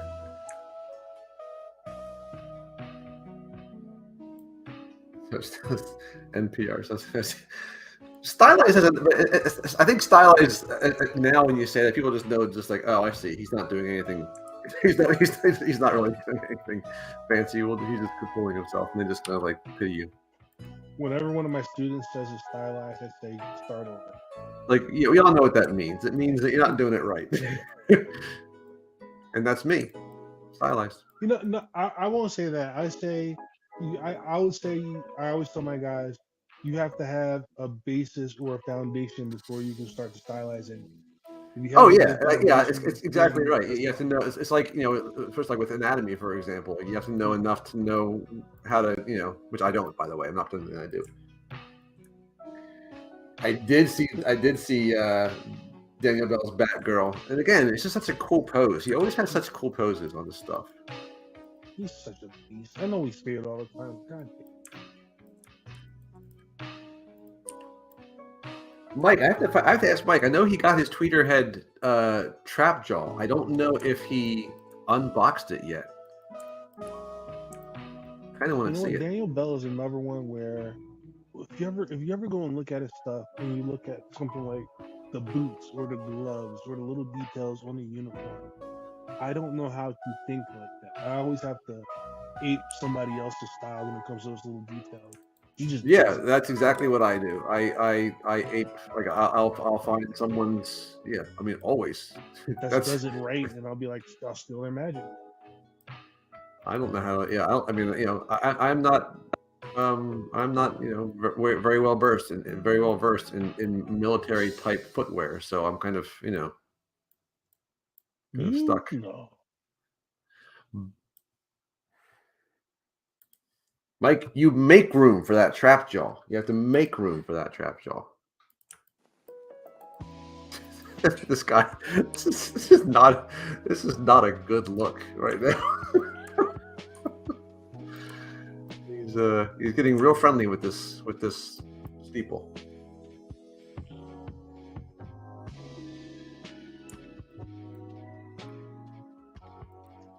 Yeah, stylized based on an art style. That, like for example, a lot of times when I'm like not feeling like I have any ideas, you can always tell. If you ever see me post a sculpture of like a baby version of a Marvel character, that means I'm out of ideas. Like, I did a baby Omega Red. I really like it, but I did it because I had nothing. I couldn't think of anything else to do. I did a baby Not for Black Bolt. nothing. those were always my favorite comics when they would have the baby X-Men, the little Mojo World or something. Mm-hmm. Love those books. Whenever, yeah, but like now, when I do the baby ones, I'm always trying to like Ben was saying, stylized based on our style. I'm always trying to like just basically just copy Scotty Young. Like I'm always that's Yep. just my go-to. Whenever I'm like feeling like, well, I don't have a style of my own, and I just want to kind of do something I think is funny, and I'll try and do my own version of Scotty Young stuff because I just always love his stuff. Yeah, he's a legend.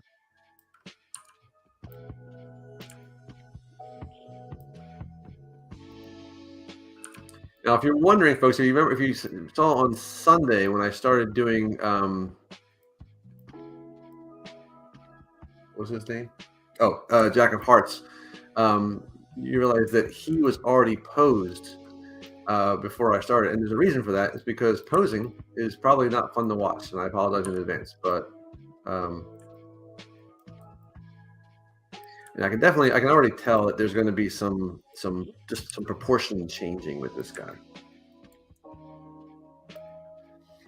He does, yeah. Scotty Young, he has kind of like a Calvin and Hobbes feel. There's kind of like kind of crazy eyes, and like I just don't like. And somehow also again, like you see, he'll do some characters, and they're like kind of like the small, short kind of ones. But sometimes he'll do kind of long and gangly. Like that, he somehow manages to maintain his style, even while doing very different types of characters.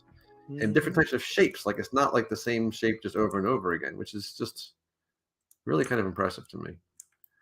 I don't know if he still has his Tumblr, but I used to love following his Tumblr because he would post more often. I don't know if I'm not seeing the stuff lately on Instagram or the algorithm is missing me, but I know you had one. Honestly, I don't have one because I don't even know what Tumblr is. I know of it, but it may have been before my time, before my internet time. My first introduction to Scotty Young was years ago. He did the version of Spider-Man, the anime version of Spider-Man with the big gloves and claws on him. So this is before when he used to work with uh Sean. Oh, what's Sean's name? He does the same kind of cartoony kid style. Who are you talking about? Sean. I was talking about Scotty Young used to work with a guy named Sean, and I feel horrible that I'm missing his name. I'm friends with him on Facebook, and I'm blanking. Sean Galloway. Oh, Sean Galloway. Galloway. There it is. Yeah. Yeah, and they used to work, and they did this anime version of like Spider-Man. And I reached out to them because this is when they were just starting out, and they actually contacted me back and like talked to me and gave me some tips because I modeled the Spider-Man in 3D back when I was just starting out. And like, I'm like, you guys work for like Marvel here. You're talking to me. It's amazing. They're really nice guys. That's awesome. That's really cool. The little that I know, we're all around this. We were all around like they're a little older than me, but around the same age anyway. But back then, in my early 20s, I was like, you guys are celebrities.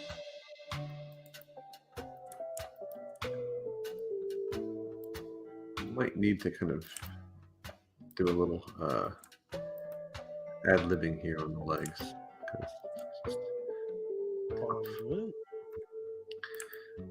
Part of the problem is when I make a quick rig for these characters for the sake of posing, like I don't do what you would call weight painting. Like it's just like this is not even this is Well, that's kind of why I stopped making the rigs for the posing because if I don't have the weight painting absolutely correct, I will obsess and never move on. Especially when the bounding around the joints, like the elbows and hips, or the shoulders, where your clavicle turns to lift your arm and having that weighted correctly. Oh, that drives me crazy. And you the really good thing can't do is it with weighting. I mean, You you like can always it's always fun to say, I'll take care of it in ZBrush. Like that's my go-to. I'm thinking that I can't. This can't be the final version. I would have at least put. You know, I probably didn't. I'm guessing I probably just didn't even try pose. But you know what? You know what makes everything better, Tony? You know what Deformer makes everything better? Definitely. You know. Delta Mush All Deformer day, makes everything better. all day, every day. It is. You just. It's never wrong. Everybody in the audience just went to sleep because they don't know what the hell we're talking about. So Deformer in ZBrush in Maya called the Delta Mush, and it kind of like just smooths out Just everything. Just, I mean, look at that. Here's with Delta Mush, without, with, without, with. I mean, why would you go without? I mean, you can't. Why would you even like? Why would you? Do that. And that wasn't always a thing. That was relatively. I mean, it's not new now, but it was. It's. We went a long time. Those of us in the rigging game, with no Delta Mush, none. Those the bad times. We don't speak of those times anymore. Also, it seems like when I made this rig, I definitely wasn't finished because I didn't even freaking constrain the wrists.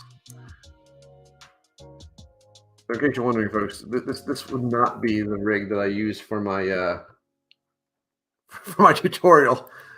Let's just do this, but we'll skip 17 steps. It's fine. Delta Mush is my rap name.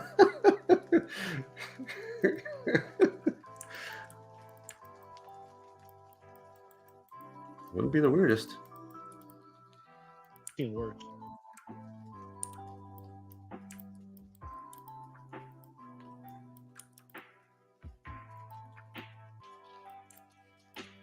Love the fact that until I actually make him into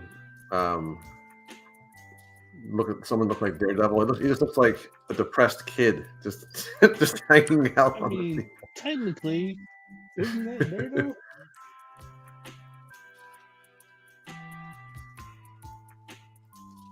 Not so far off. Apparently, I was taking a look at this this Marvel Knights. This was, I think, kind of before Daredevil became big again or whatever. I think this series was written by Kevin Smith. Mm-hmm. Which is interesting. Oh, Kevin Not know that he Smith wrote has a this lot stuff. of comic credits. Oh, really? Yeah. Yeah, I did I've not never know been that. up to North Jersey to his store. I don't know if he still has it. Feel like as a New Jersey geek, that'd be a must visit when I haven't gone. True. Yeah, I definitely need to do some scaling up of these legs, obviously. Speaking of going places and collectibles, there was a place down closer to you that was called Yes, It's a Toy Store. Have you ever been there? What was it I don't know called? if it was called Yes, It's a Toy Store, and it was Oh, somebody's house, and he had all of the '90s and '80s collectibles, and he turned his house into like a store slash museum, and it just had everything. Do you remember the GI Joe battleship that oh God, yeah. that That only was the Holy used in Grail. commercial and only like the rich kids would be able to get it? They Yep. had one in the box and they had one on display, and it was the most beautiful thing I'd ever seen. And it was a ton of money, but like, oh my It god, was I yeah, have it never. was insanely expensive. Well, now that in retrospect, back then I think it was only like $200. But $200 in 1980, whatever, was might as well have been Right. $10,000. Yeah, it's like buying a car. Yeah. Like it was, yeah, it's a lot more. The money is very, very different now. But it's weird too because it was one of those things where of all the things to make the biggest toy ever, like Mm-hmm. there were very few boats as far as in terms of GI Joe toys.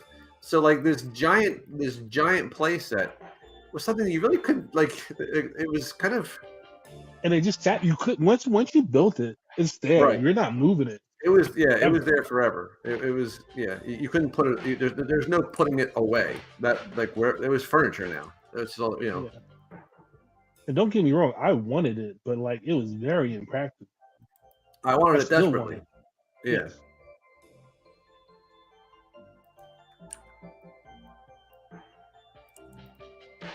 Katie's one time. You know what?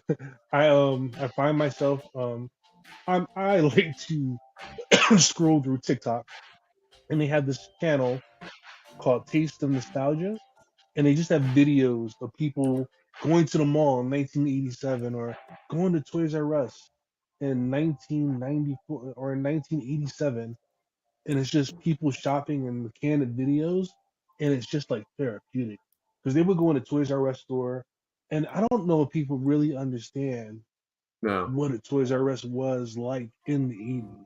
It would just be like, and especially when you're a kid, if you're like 6 years old and like 3 foot whatever, you go into Toys R Us and there'll be like 100-foot wall of toys, and it That would was just be like, you yes, grew up here, right, Tom?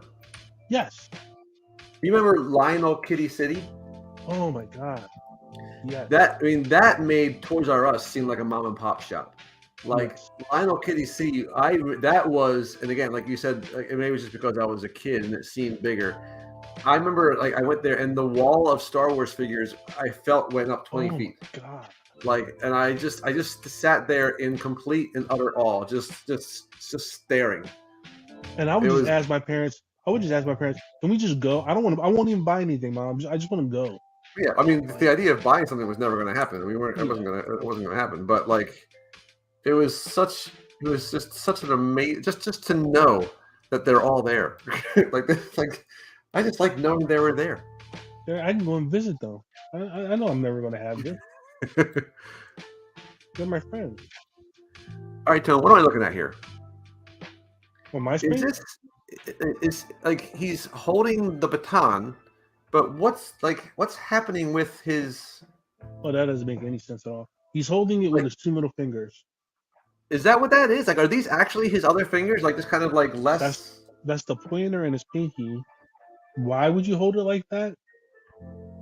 Who knows? I Okay, got my I wanted to make sure that's what I thought. I figured that was what it was, but the like the That little doesn't make shadows any on top there are sense. kind of throwing me. I wasn't sure if the batons had like little things sticking off, because like you can see up top here is another weird thing. He's holding the baton here, and again he's kind of doing the same kind of thing, right? Just two fingers here, but you see this And little thing it's here? uncomfortable. Because He doesn't have tassels on his batons, does he? try to hold your stylus like that. It doesn't make any sense. No. But this, what is that a tassel? Yeah. He doesn't have tassels, does he? Well, yeah, because this was his walking stick. You know. Oh, walking sticks have tassels? Well, the for blind people, yes, the put around the arm. like, Did like Mike this, I got steal one of the most something? well-deserved whoopings ever from my mom for Star Wars figures at Toys R Us. Well, it's an emotional place. Tension, emotions run high when you're in Toys R Us. I mean, you are Mike Thompson. I mean, you probably deserved it. He's pressing down on it with his thumb. Okay. Oh, okay. Yeah. I mean, I can see. I mean, I can see like just like holding it loosely like that, and I was just surprised by the tassel. I didn't think there was. I didn't think there was tassel. Oh, loop, not tassels. Okay. All right. Well, then that makes a little bit more sense. Oh yeah, yeah, It's a little Luke. less. It's a Not little yeah. less What festive. You know. tassels are for like dancers? What are we talking about? Well, you said it was. You said the word tassel. I just went along with it because I wasn't thinking. I'm going by you, Tone. You're the the comic aficionado here. Hey, don't do that. It's true. We're all equal here.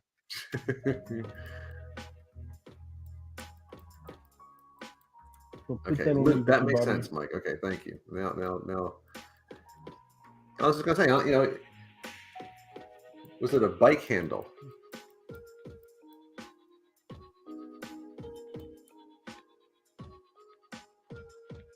Oh, because of the tassels. Did you have? I'm trying to think. I think I had tassels on my bike handles when I was a kid. I think I did. Oh yeah, the little plastic string. Yeah, yeah, I definitely did. Now that you mentioned it. What bike did you have growing? I had The bike I remember specifically had a Huffy Vortex. I remember begging my parents for that. It was like a gray and black, And a not a banana seat. BMX.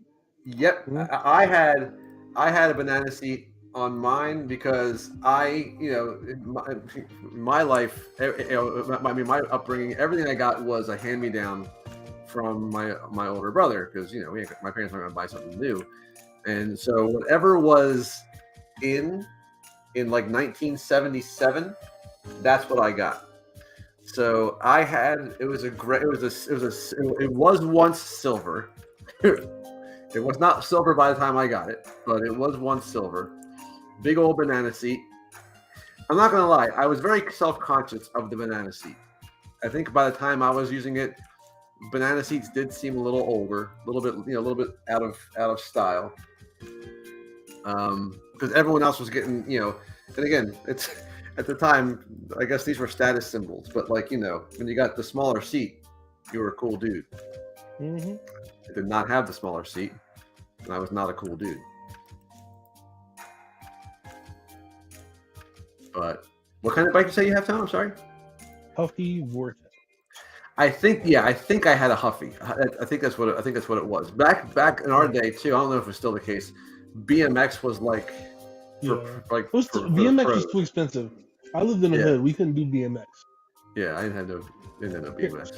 switch to my screen. I'll show you my Huffy Vortex. The thing Oh, about I'm this sorry. was I forgot I was on there. it had plastic hubcaps, and I don't know why, but that was amazing. I had this That exact is bike. amazing. Mine Uh, mine were just regular old metal spokes, like a I sucker. had the plastic That's awesome, dude. hubcap, and it had the plastic thing around the back. Oh, it was beautiful. I begged my parents for this damn thing.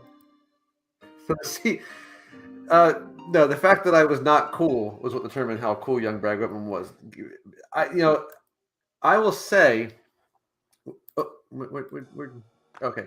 I will say that, that we're talking about 1981, which means young Brad had probably a mullet, was Who knows? definitely Who knows? wearing the typical fashion of the time, which was shorts that were just past the groin and socks that were almost up to the groin. Hmm. Probably a half shirt because back then we wore those. Not good. It's not good. You wonder why I have no pictures of myself as a child. There are a number of reasons for that, but that is probably the Trauma. main one. Hey, look, you know what though? You watch Rocky 3 when Apollo Creed is training Rocky and they're running along the beach. That outfit, that was my outfit. Half shirt, very, very short shorts, socks up to the knees with stripes on them. The two socks. Yep, exactly right. My two socks and booty shorts. That was it. And I think from a psychological standpoint, I'm really very curious what sort of like group delusion we are under at that point, where we all thought this looks acceptable. Like, who let me do this? Because we all thought it. Like no one thought twice. Friggin' Sylvester Stallone and Apollo Creed and Carl Weathers were running around in that. Well, they No also one had said eight anything. packs, so nobody cared. I think nowadays, though, even if you were as buff as Carl Weathers and Sylvester Stallone, you probably wouldn't be wearing that. You never know. You never No, know. I feel you something's going on, dude. I'm just telling you that in the early '80s, it was weird, but in the early '80s, guys didn't seem to think twice about showing skin that probably wasn't appealing to anybody. Like anybody. And they were hairy. They were ungroomed too. Yeah. Again, there's no excuse for it. Like really, there's no excuse. I don't know. I really think that as a nation, we should have had like a group purge of all clothes of all pictures from the '80s, just like to save ourselves. And now, like people talk You about don't the have '80s. one picture. Not one. You gotta have something. It's just Spandex, and again, like there were people my age when I was in high school who wore those biker shorts. I was not one of them, I can say, but yeah, that's the skinny jeans now. Like I maybe it's because I'm no longer what you would call a skinny gentleman, but it's not the style I like.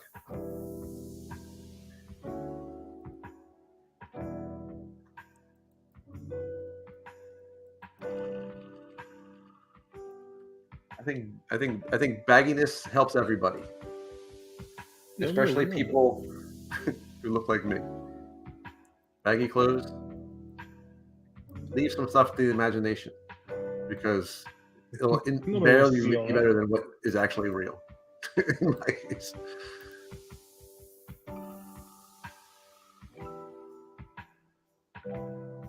Let me save you from me and put a little bagginess on my. Now, see, yeah, so we got chat talking about parachute pants. I never had those. I think again, when they came out, I was probably in a point where I was like, if my brother didn't wear them when he was in high school, we couldn't really go out and buy them. But I desperately wanted them because they were baggy. It was like, yeah, that was the way to go. No parachute pants for me though. I never wore parachute pants at the time, but I have parachute pants now that I wear around the house. They're called harem pants. For the most comfortable thing in the world. Yeah, I would totally do that. Absolutely. I think pants like that were made for people our age. Mm-hmm. You youngsters, you don't need to worry about that. You guys should stay in. You should try and stay in shape so that you don't nothing to hide. We have plenty to hide. Showing all this to people. Just mostly for myself. Like I don't have to worry about thinking, do I have to start exercising again? Because if I'm wearing parachute pants, it's all good. You can't tell. I can't tell. No one can tell.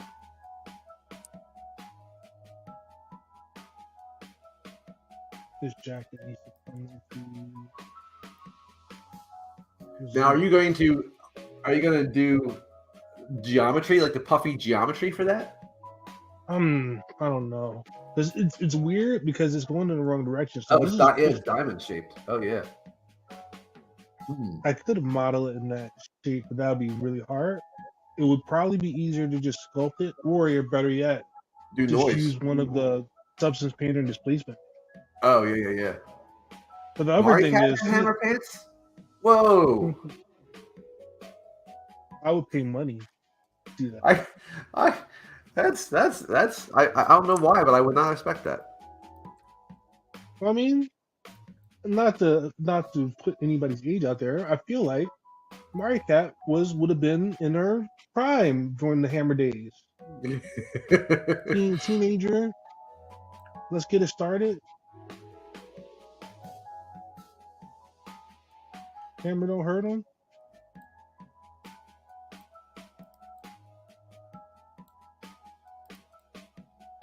Yeah, I was kind of there's stuff like that I desperately wanted as a kid, and I was never able to get. And again, there's definitely 80s things, but back then I definitely couldn't get Nikes. That was way beyond me.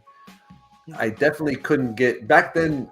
I don't know if this was you, Tony, but back then Jordache jeans were very like expensive. Yeah, so I couldn't afford those. I think I was gonna say that's why I think that's why I didn't think Mario Cat would have had them, because I thought she was like too young for that. Moon boots. Seriously, as a culture, how do we? I can show you a picture of me in the 80s. I'm not too embarrassed. Bring it, Tone. This probably was 19. This had to be 1986. Now 86. I'm guessing you were like 8. I was 6. Oh my God, you're a young man. I gotta see it. Where is it? Trying to see where I just found it too. This is important. Albums. When I was a kid, all of the clothes we got that were like they were always like obvious ripoffs of what was popular, like or the brands that were popular a year or two before. Like like we always we always had jeans that were like Smordash. Like it was. I got George over Tony. Now see that looks cool. I was kind of cool. Look, I had the buttons down, the collar. I mean, My like uncle's that's Trans Am in the back. you got they got the cool wraparound. Those glasses are nice too. Hmm. Hey, yeah. And I had the posture. That's a pose. That's a Brad Groatman pose I was before gonna, yeah, Brad. that's see the torso is on an angle, Tony. That's the important thing. Nothing symmetrical about that. DJing. Even the turntable. 80s. There's the Healthy Vortex. Mike's like, why does T look cooler than I do now? young There's a young Healthy Tony's Vortex. cooler than all of us now. That seriously that should be your next sculpt. So Oh, you know what? You know what? Maybe. I think There's my Healthy Vortex. I think that would be really cool. I might have to do that. Contra Pasta. Jamie, see Contra Pasta. Before I even knew it. The what? He said, Jamie B said perfect Contra Pasta. Oh. I remember that from my art history class when I wasn't asleep. Yeah, Tone. I think I That might have to happen now. I'm thinking. Not only do you have to do it, Tone, but I really hope that you do it while we're in here, just so that I can have that picture up in your reference the whole time. Because I kind of want that kid to like me. Yeah, that kid would have liked you. We would have been buds. I really feel that I feel better about myself if young Tony thought I was cool. Validation. Yeah. That kid was still occasionally wetting the bed.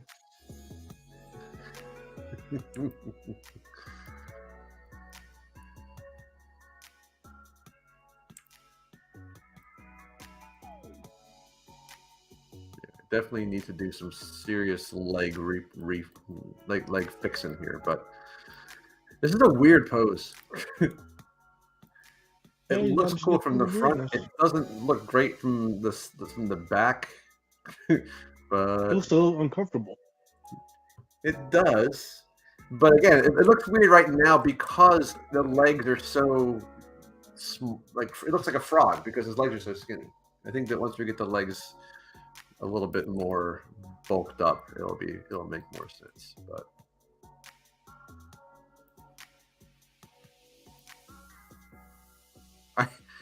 I was really definitely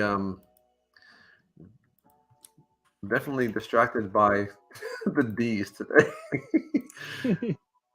that was my primary function today was just getting the double D. And now we have it. You can't take that away from me. So.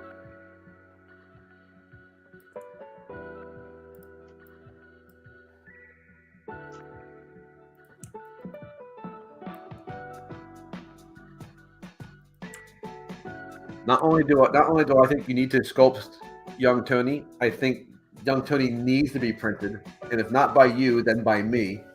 So it's happening no matter what. And I think it should be your new. I think it definitely has to happen. Yeah. I mean, I really do. I think that I just think that would one you'd sculpt that awesome, and two, it's a kind of figure that you kind of need to have. Like I just want that on a shelf because that kid is so that kid is really cool. And I'm wearing friggin' booty huggers and knee-high tube socks. Where did I go wrong, guys? Well, I kind of lived in the hood, so I couldn't get beat up. You had to have a little bit of sense. Can't be no geek on the street. Nice. Oh. Thanks, Mike. I'm new to this streaming biz.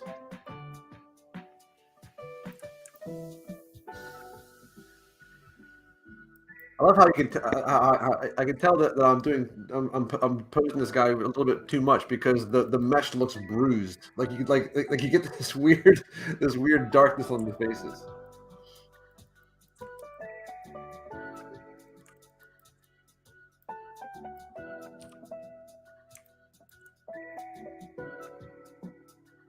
This is a good trip down nostalgia lane today.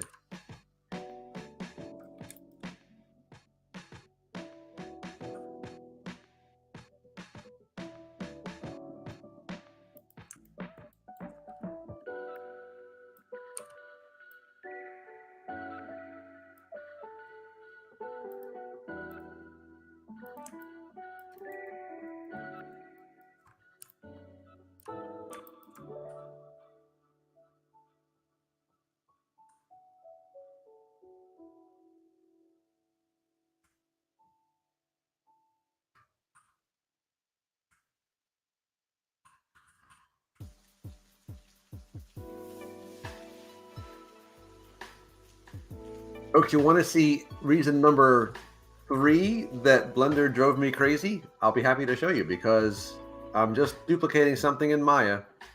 I'm going to tell you right now, this is an older version of Blender, but still, I feel that this is the best. Is one of the. It's a perfect example of why certain things just shouldn't be, but they are. So here is a cube, just a plain old cube, right? Here's a cube. Here I am in Maya, and I have my little baton cylinder here. I need to make a copy of it and move it up here to the other hand. So I got the baton, hit Control D, and I can just grab it and move it into place. Very straightforward. Control D, and then you have a copy, and then you can just move it wherever you want it to go. Fantastic. In Blender, if I want to make a copy of this, I hit Control D, and look what happens. And now it's stuck to my mouse. It's stuck. I can't even move my mouse into a position because it's stuck. So now I have to click to let go and then undo. So now I have this. So Control D, and look, it's like I can't even decide where I want it to go. It's just going to go randomly. Who dreams up this nightmare? Who does this? If I recorded it, it would just be me saying the same thing over and over again. It would just be me saying, "Why? Why Blender? Why God? Why?" Like I say, you make it so hard to love you, Blender. You make it so hard. And I want to. And Tony's trying to entice me in again. He's like saying, "Look, Brad, look, we have cool things. We have geometry nodes. Look at the cool geometry nodes."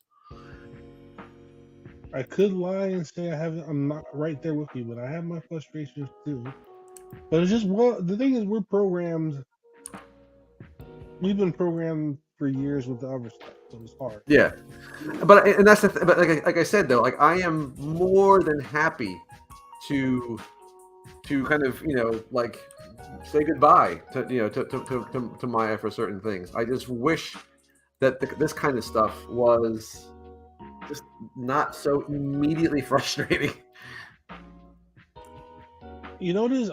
I think I'm afraid to commit to because I feel like as soon as I start adopting their way, We'll start charging, right? Oh, what is that? What you're going to say, or they're going to go back? They're going to switch to a Maya interface. No, once I commit to their way, I'm going to forget. Oh, the right way. Wait, the way I'm used to. little Freudian slip there. No, you're right, Tom. The right way.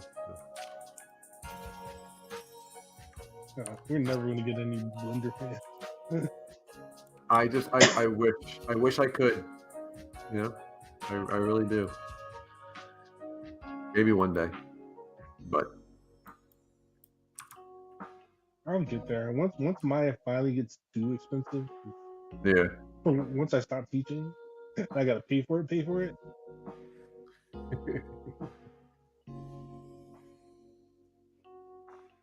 See, again, they're telling me, yes, hit escape, okay, right click then move. But that's the point, guys. That's the point. I shouldn't have to. I shouldn't have to find tricks just to get the object not to like. It's following me around like an imprinted duckling. I shouldn't have to Tricks are for worry kids, about man. that. Tricks are for kids. I like that. I like that simile. The duckling problem that we have in Blender. Trademark that duckling problem. Is anything coming out soon? I need some like entertainment. Well, I will say this: the True Detective just came out, and I want to watch Oh, the that. new That looks season? interesting. Hmm? I gotta check it out. And I don't think it's like a scary thing that I know that sometimes you don't love the scary stuff. I think it's kind of just like It's like a suspense drama yeah. mystery thing, right? Yeah. So I'm looking forward to that. I actually have to say because I saw the first season.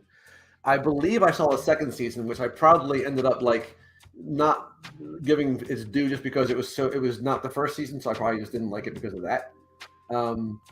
But the third season, I think there's a third season too, right? I think was Mahershala Ali in the third season? I never watched. I know that they have some pretty big name stars, but I didn't watch it. Yeah. So I have to check that one out. Yeah, I'm You putting just them slow on my down list over right there. now. Yeah. Tony started this today. Coming to 3ds Max, I wanted to learn 3ds Max too, and the only reason why I didn't is because the main thing that it seemed like 3ds Max was really like different and like it had more things going on than Blender was than Maya was in modeling. Like all the modifiers they were awesome, but I got confused. I was like, that's okay. I'm an animator, so I stopped. But I wanted to learn 3ds Max because I kept it drove me nuts whenever I saw cool tutorials about things that I wanted to make, like on Gnomon Workshop and stuff like that. Like they're almost always using like 3ds Max, and I was just like, I don't know that one. I was the same way because I come from Softimage and XSI That's for right. years, and then it was always for me. It was switching over to Maya, and I just didn't want to do it at all.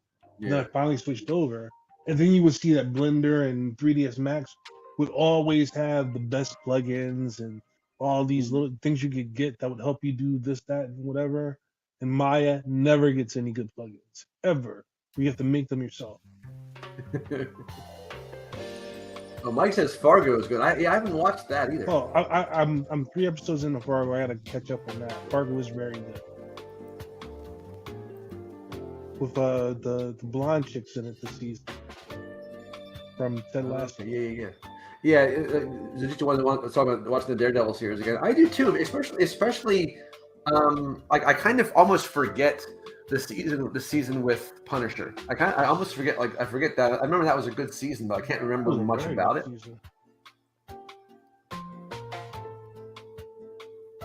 And Elektra too. Was it the Elektra a different season than the Punisher one, or is that the same one? I can't remember now. That's when they got together like Heroes for Hire. Well, they had Defenders, and I know that was part of. But she was actually part of, I think, season 2, maybe. I think they had her. I think she was in like that. I think she was in both. I could be wrong. Yeah, I was hoping that they would bring back Jessica Jones and Luke Cage. I don't know if that's still a possibility or not. But Luke Cage was great. It really was. I really. It was such a bummer because they ended it with the idea that Luke Cage like bought the club, and I was like, that was going to be awesome. That was going to be so. It's going to be so interesting to see how that kind of like that worked out.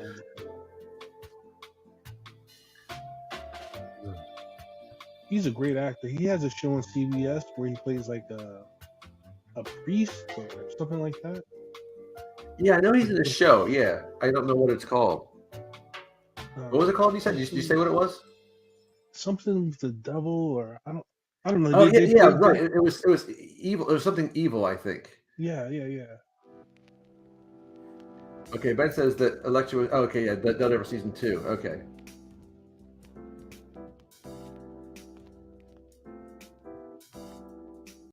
Yeah. Right, yeah, Bad Cat was saying about 3ds Max's booleans. Yeah, like all those modifiers, like they had so many, like those stacks of modifiers you can do. That was really cool. That was one of the reasons why I kind of wanted to learn to do it, and I ended up like, I got lucky because they kind of stopped doing stuff. I think for it at some point, and I was like, okay, phew, save me from having to actually go ahead and do stuff. You saw everyone with the exception of Finn. Oh, I hope that is true.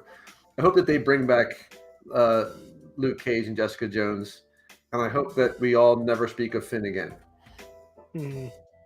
I kind of feel bad for that dude. It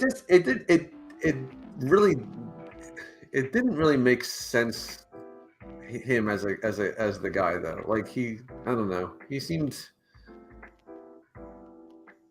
I mean, Danny Rand is that dude. Technically. Is he that kind of like? Was he that kind of like annoying about like telling everyone about Kun Lu and stuff, or? Sorta.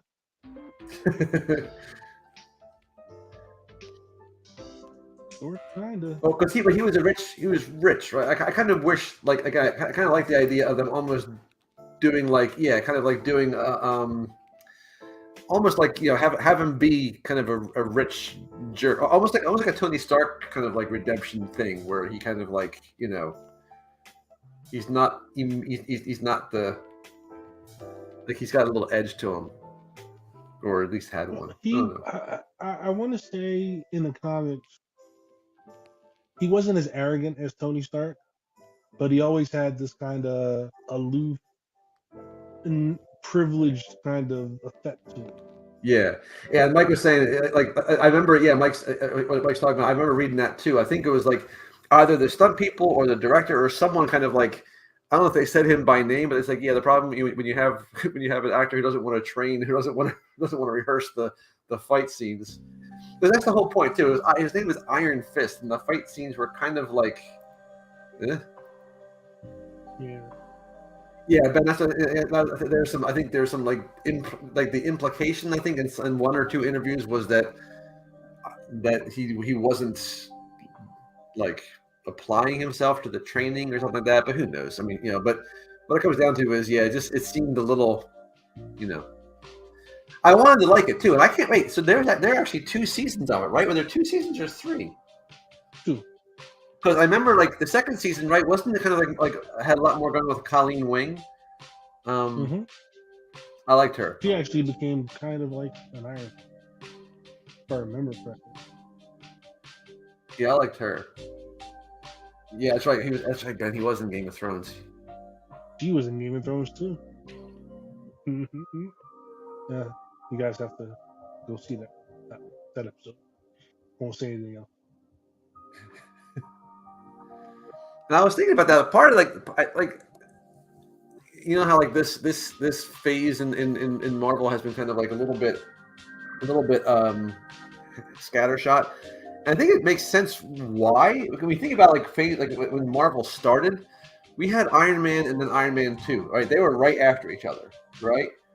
And then we had like Captain America, Thor, and then like Captain America 2. Like those. We had like immediately 2 movies in very short succession with each of those initial guys, and I kind of feel like here it feels like we have Shang-Chi movie, and I think it's been like 5 years.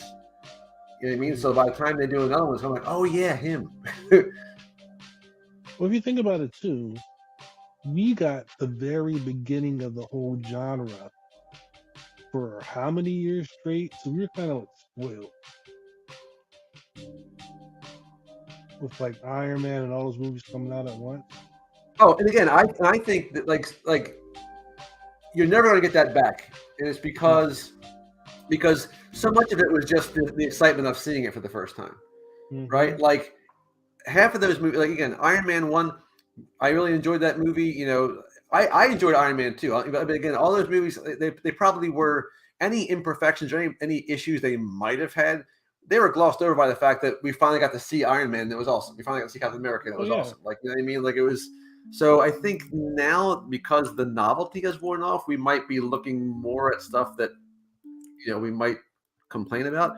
Like, I think it's hard to recapture the just the newness of it. So I have to kind of try and keep that in mind, that, like, Hmm. some of these, again, like I said, like Shang-Chi and some of these movies that I really enjoyed, but I feel like they were so long ago now, Hmm. that it's going to be kind of like, oh yeah, that guy, and there was no clear connection between the other ones, and there doesn't need to be. But I think we're just so trained from the first phase that, oh yeah, these four characters are going to come together, because we knew they were the Avengers, so everyone knew Iron Man, Captain America, Thor, Black Widow, they're all going to be coming together. So we kind of knew that was happening. So, like, and we kind of saw them in those terms. I think it's just a little trickier now to kind of recapture that newness, because if you go back and do the same kind of thing, people are going to be like, well, you just did that already, so so it's kind of tricky. But I wish they kind of, maybe they kind of, if they had done like one and then built on that same character sooner afterward. Of course, again, there was COVID and the strike and all that kind of stuff, but I think that would kind of maybe give us an idea as to where we're headed a little bit more. And again, you kind of can't help but think in terms of how it fits into the bigger picture, just because Marvel did such a great job doing the bigger picture before, that we're kind of like, we're thinking in those terms. Well, the other thing is those characters are all like American. Those characters that they initially released, that's actually like American folklore when you think about it. Like, Mm-hmm. that's so embedded in our culture that, like, we're attached to those characters. So now if we try to introduce the new characters from the comics, I think that's why Echo's getting a little bit of blowback. But Oh, at the same I'm a big time, fan. I'm especially when it comes to the Disney Plus shows. I love the idea mhm, of them not doing the same types of movies. I love to me, Disney Plus shows, they feel like they're like comic book runs. They don't need to mhm, be like, you know part of the same structure. I like, like, there's lots of different comic book runs for Daredevil, and for Moon Knight, and for these kind of characters. And I love the fact they're trying different stuff. Like, I'm down with that. If it was always, this person wants to take over the world, this one has to be stopped, I think that would get old really fast. I like the fact that they try that, they're doing some different things there, and I don't really hold it against them when they do that. I will keep saying it. I like Moon Knight. I thought Moon Knight was good. yeah, I did too. But yeah, like you're saying, like, yeah, it's hard to pin down who's on this new Avengers team. And I think that was the thing too. In the first thing, at the end of every movie, they always kind of like, it wasn't just a post-credit scene for the sake of a post-credit scene. It was Nick Fury showing up saying, I know this guy's going to be part of it too. So, like, it was always kind of it was a connected post-credit scene that said they said, okay, we've met this character, and now Nick Fury knows about them, and we know they're going to be kind of brought together with the other characters that we know. Like, that I think was helpful, because, again, like I said, we're almost trained now to wonder how it's going to fit in the bigger picture, Mhm. and they don't need to, but because we know it's part of the Marvel universe, we expect it to. When you have like the post credit sequence, and it's just, checking in with Wong, it doesn't necessarily kind of help. But when you Even know though that Wong's awesome. I know, I love Wong, but he's not the one who's like, we don't like Nick Fury. We knew was gathering together the Avengers, so we knew that when Mhm. he showed up, that was them telling us, okay, this character is going to meet with the other character he just met with in the previous movie. Yeah, But because it was always like, oh, it was like an oh shit, it's happening moment. Because right, because exactly, you already know. right. Yeah. So that's the thing. I think that they it would have helped to kind of have, like, from what I understand, at the end of the Marvels, like, Kamala Khan is like recruiting like Kate Bishop and stuff like that, right? Like, that's the kind of That was thing that if really we cool. knew that was the point, if we knew that, we could say, okay, I'm going to keep this person in mind because they're going to get together with the other one for the Young Avengers and that kind of a thing. But Mike Hmm. said, "Why did my man Scar like that?" That again, yeah, that was a little bit. Again, that's what I mean. Like if the post credit sequences almost just seem like they're just like throwing out like little like Easter eggs. Like, you just don't know. Like, it was such a quick little thing that we kind of like, yeah, but what's he gonna do? Like, he's just showing up at the picnic. We don't really know whether he's going to be part of the process or not. That felt a little bit, yeah, quick shoehorned in. My Guardians 1 and 2 are really, I think, almost flawless. Guardians 3 was good, but I can't watch it again ever because there's too many sweet little animals getting hurt. I can't deal with that. I can't watch that. Like that's just not that's a deal breaker. Which is a bummer because it was good to watch, but too many cute animals being hurt.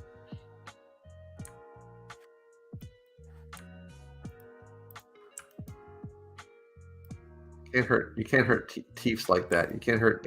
What was the name of the otter? I don't remember, but he did not have arms. Well, that was there was the rabbit, there was the otter. Yeah, there was the otter, and there was the walrus. Right? Yeah. That again, you can't do that to me. Like that was just heartbreaking seeing that stuff. Come on.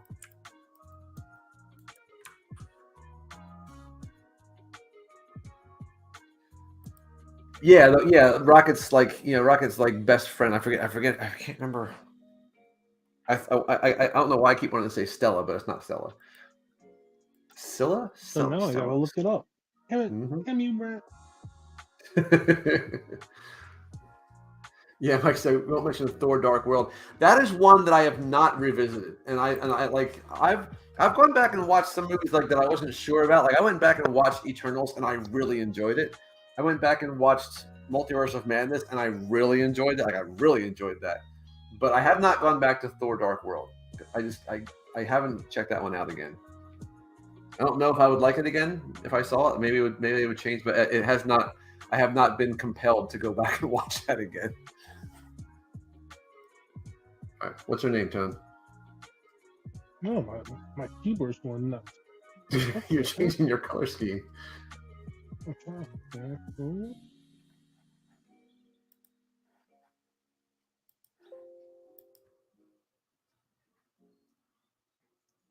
Going nuts. I don't know what's happening. Eternals was the best Justice League movie yet. It was Eternals was cool. Again, it was the first time I watched it. I was too busy trying to kind of keep track of everybody. But I think once that wasn't something, once I didn't have to worry about that, and I just watched the movie, I thought it was actually pretty cool. It was interesting. Again, it was. I didn't know anything about them, so I had no idea what to make of it. But I actually thought it was pretty cool when all said and done. But again, that was another one. Like they introduced what's his name, Harry Styles at the end. Like, okay, I mean, are we going something with there? All right. Computer's going nuts. It's like clicking on stuff. I'm not touching anything. What's happening? I got a button. What in the? Oh, Lila. Okay, there you go. Lila. See? Quick little Google search. Lylla.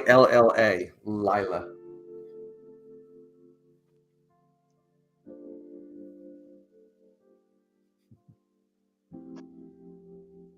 Oh wow, you got that. You did that jacket fast, Tone. Now that displacement thing you're talking about in Substance, that requires UVs, right? I mean, I guess Substance requires UVs in general, but is it yeah, that's like why a UV? That's why I did a base of this because it'll be. I just got a UV it right at the seam. It's just no big deal. It's gonna be easy. Well, and then I'm actually gonna. It's 8:18. We went 20 minutes over, and it's a school night. So I'm surprised I'm not asleep. I know you got. I mean, I'm glad. Okay, good. I was hoping Mike would tell me that. Okay, so folks, I wanted to tell you this before. I wasn't sure if I was given the all clear on Sunday, and I have to find out for sure what time it is. I believe it might be. I have to find out what time it is. But on Sunday, Ian IR Sculpts is going to be starting his stream for the Stylist League. And I have to find out what keep an eye on the Discord to find out exactly what time it is. I want to say it's 6. He's on the West Coast. So I'm not sure if it's 6 our time or not. So again, don't go by time. But I know that it is happening on Sunday, which is awesome. And again, keep an eye open on the Discord for IR sculpts for Ian. He's going to be sculpting on Sundays. I'm not sure if it's every Sunday or if it's every other Sunday or once a month. That's going to be something for Ian to tell you, because I know. Oh, Digital Forge. It's called the Digital Forge. Thank you. I knew that it had a name, and I wanted to kind of, again, I wasn't sure how much I was allowed to say. Yes, the Digital Forge with Ian is Ian Robinson. It's going to be an awesome experience. He always does such awesome stuff. So again, make sure Sunday this week. Check out the Discord for the time and the link. Thanks, Tony. Thank you so much, man, for hanging out with me and Always. giving us some good stuff to talk about. So it's not just me babbling. Thank you guys out in the chat. Mike, it's awesome to see you here. You should have come into the room, you goof. But Jamie, thank you for coming. Angry, Nojitsu. Again, everyone who showed up tonight, thanks so much. Have a great night. Come back and see Ian on Sunday. And at the very least, I'll see you guys on Comic Thursday next week. And hopefully I'll do more than just make a couple of Ds this time. So join us, to support Ian on Sunday, and we'll see you then. Thanks. Bad Cat, thank you so much again. Thanks for showing up, fellas. Good night, Tone. Very good Ds. See you, man.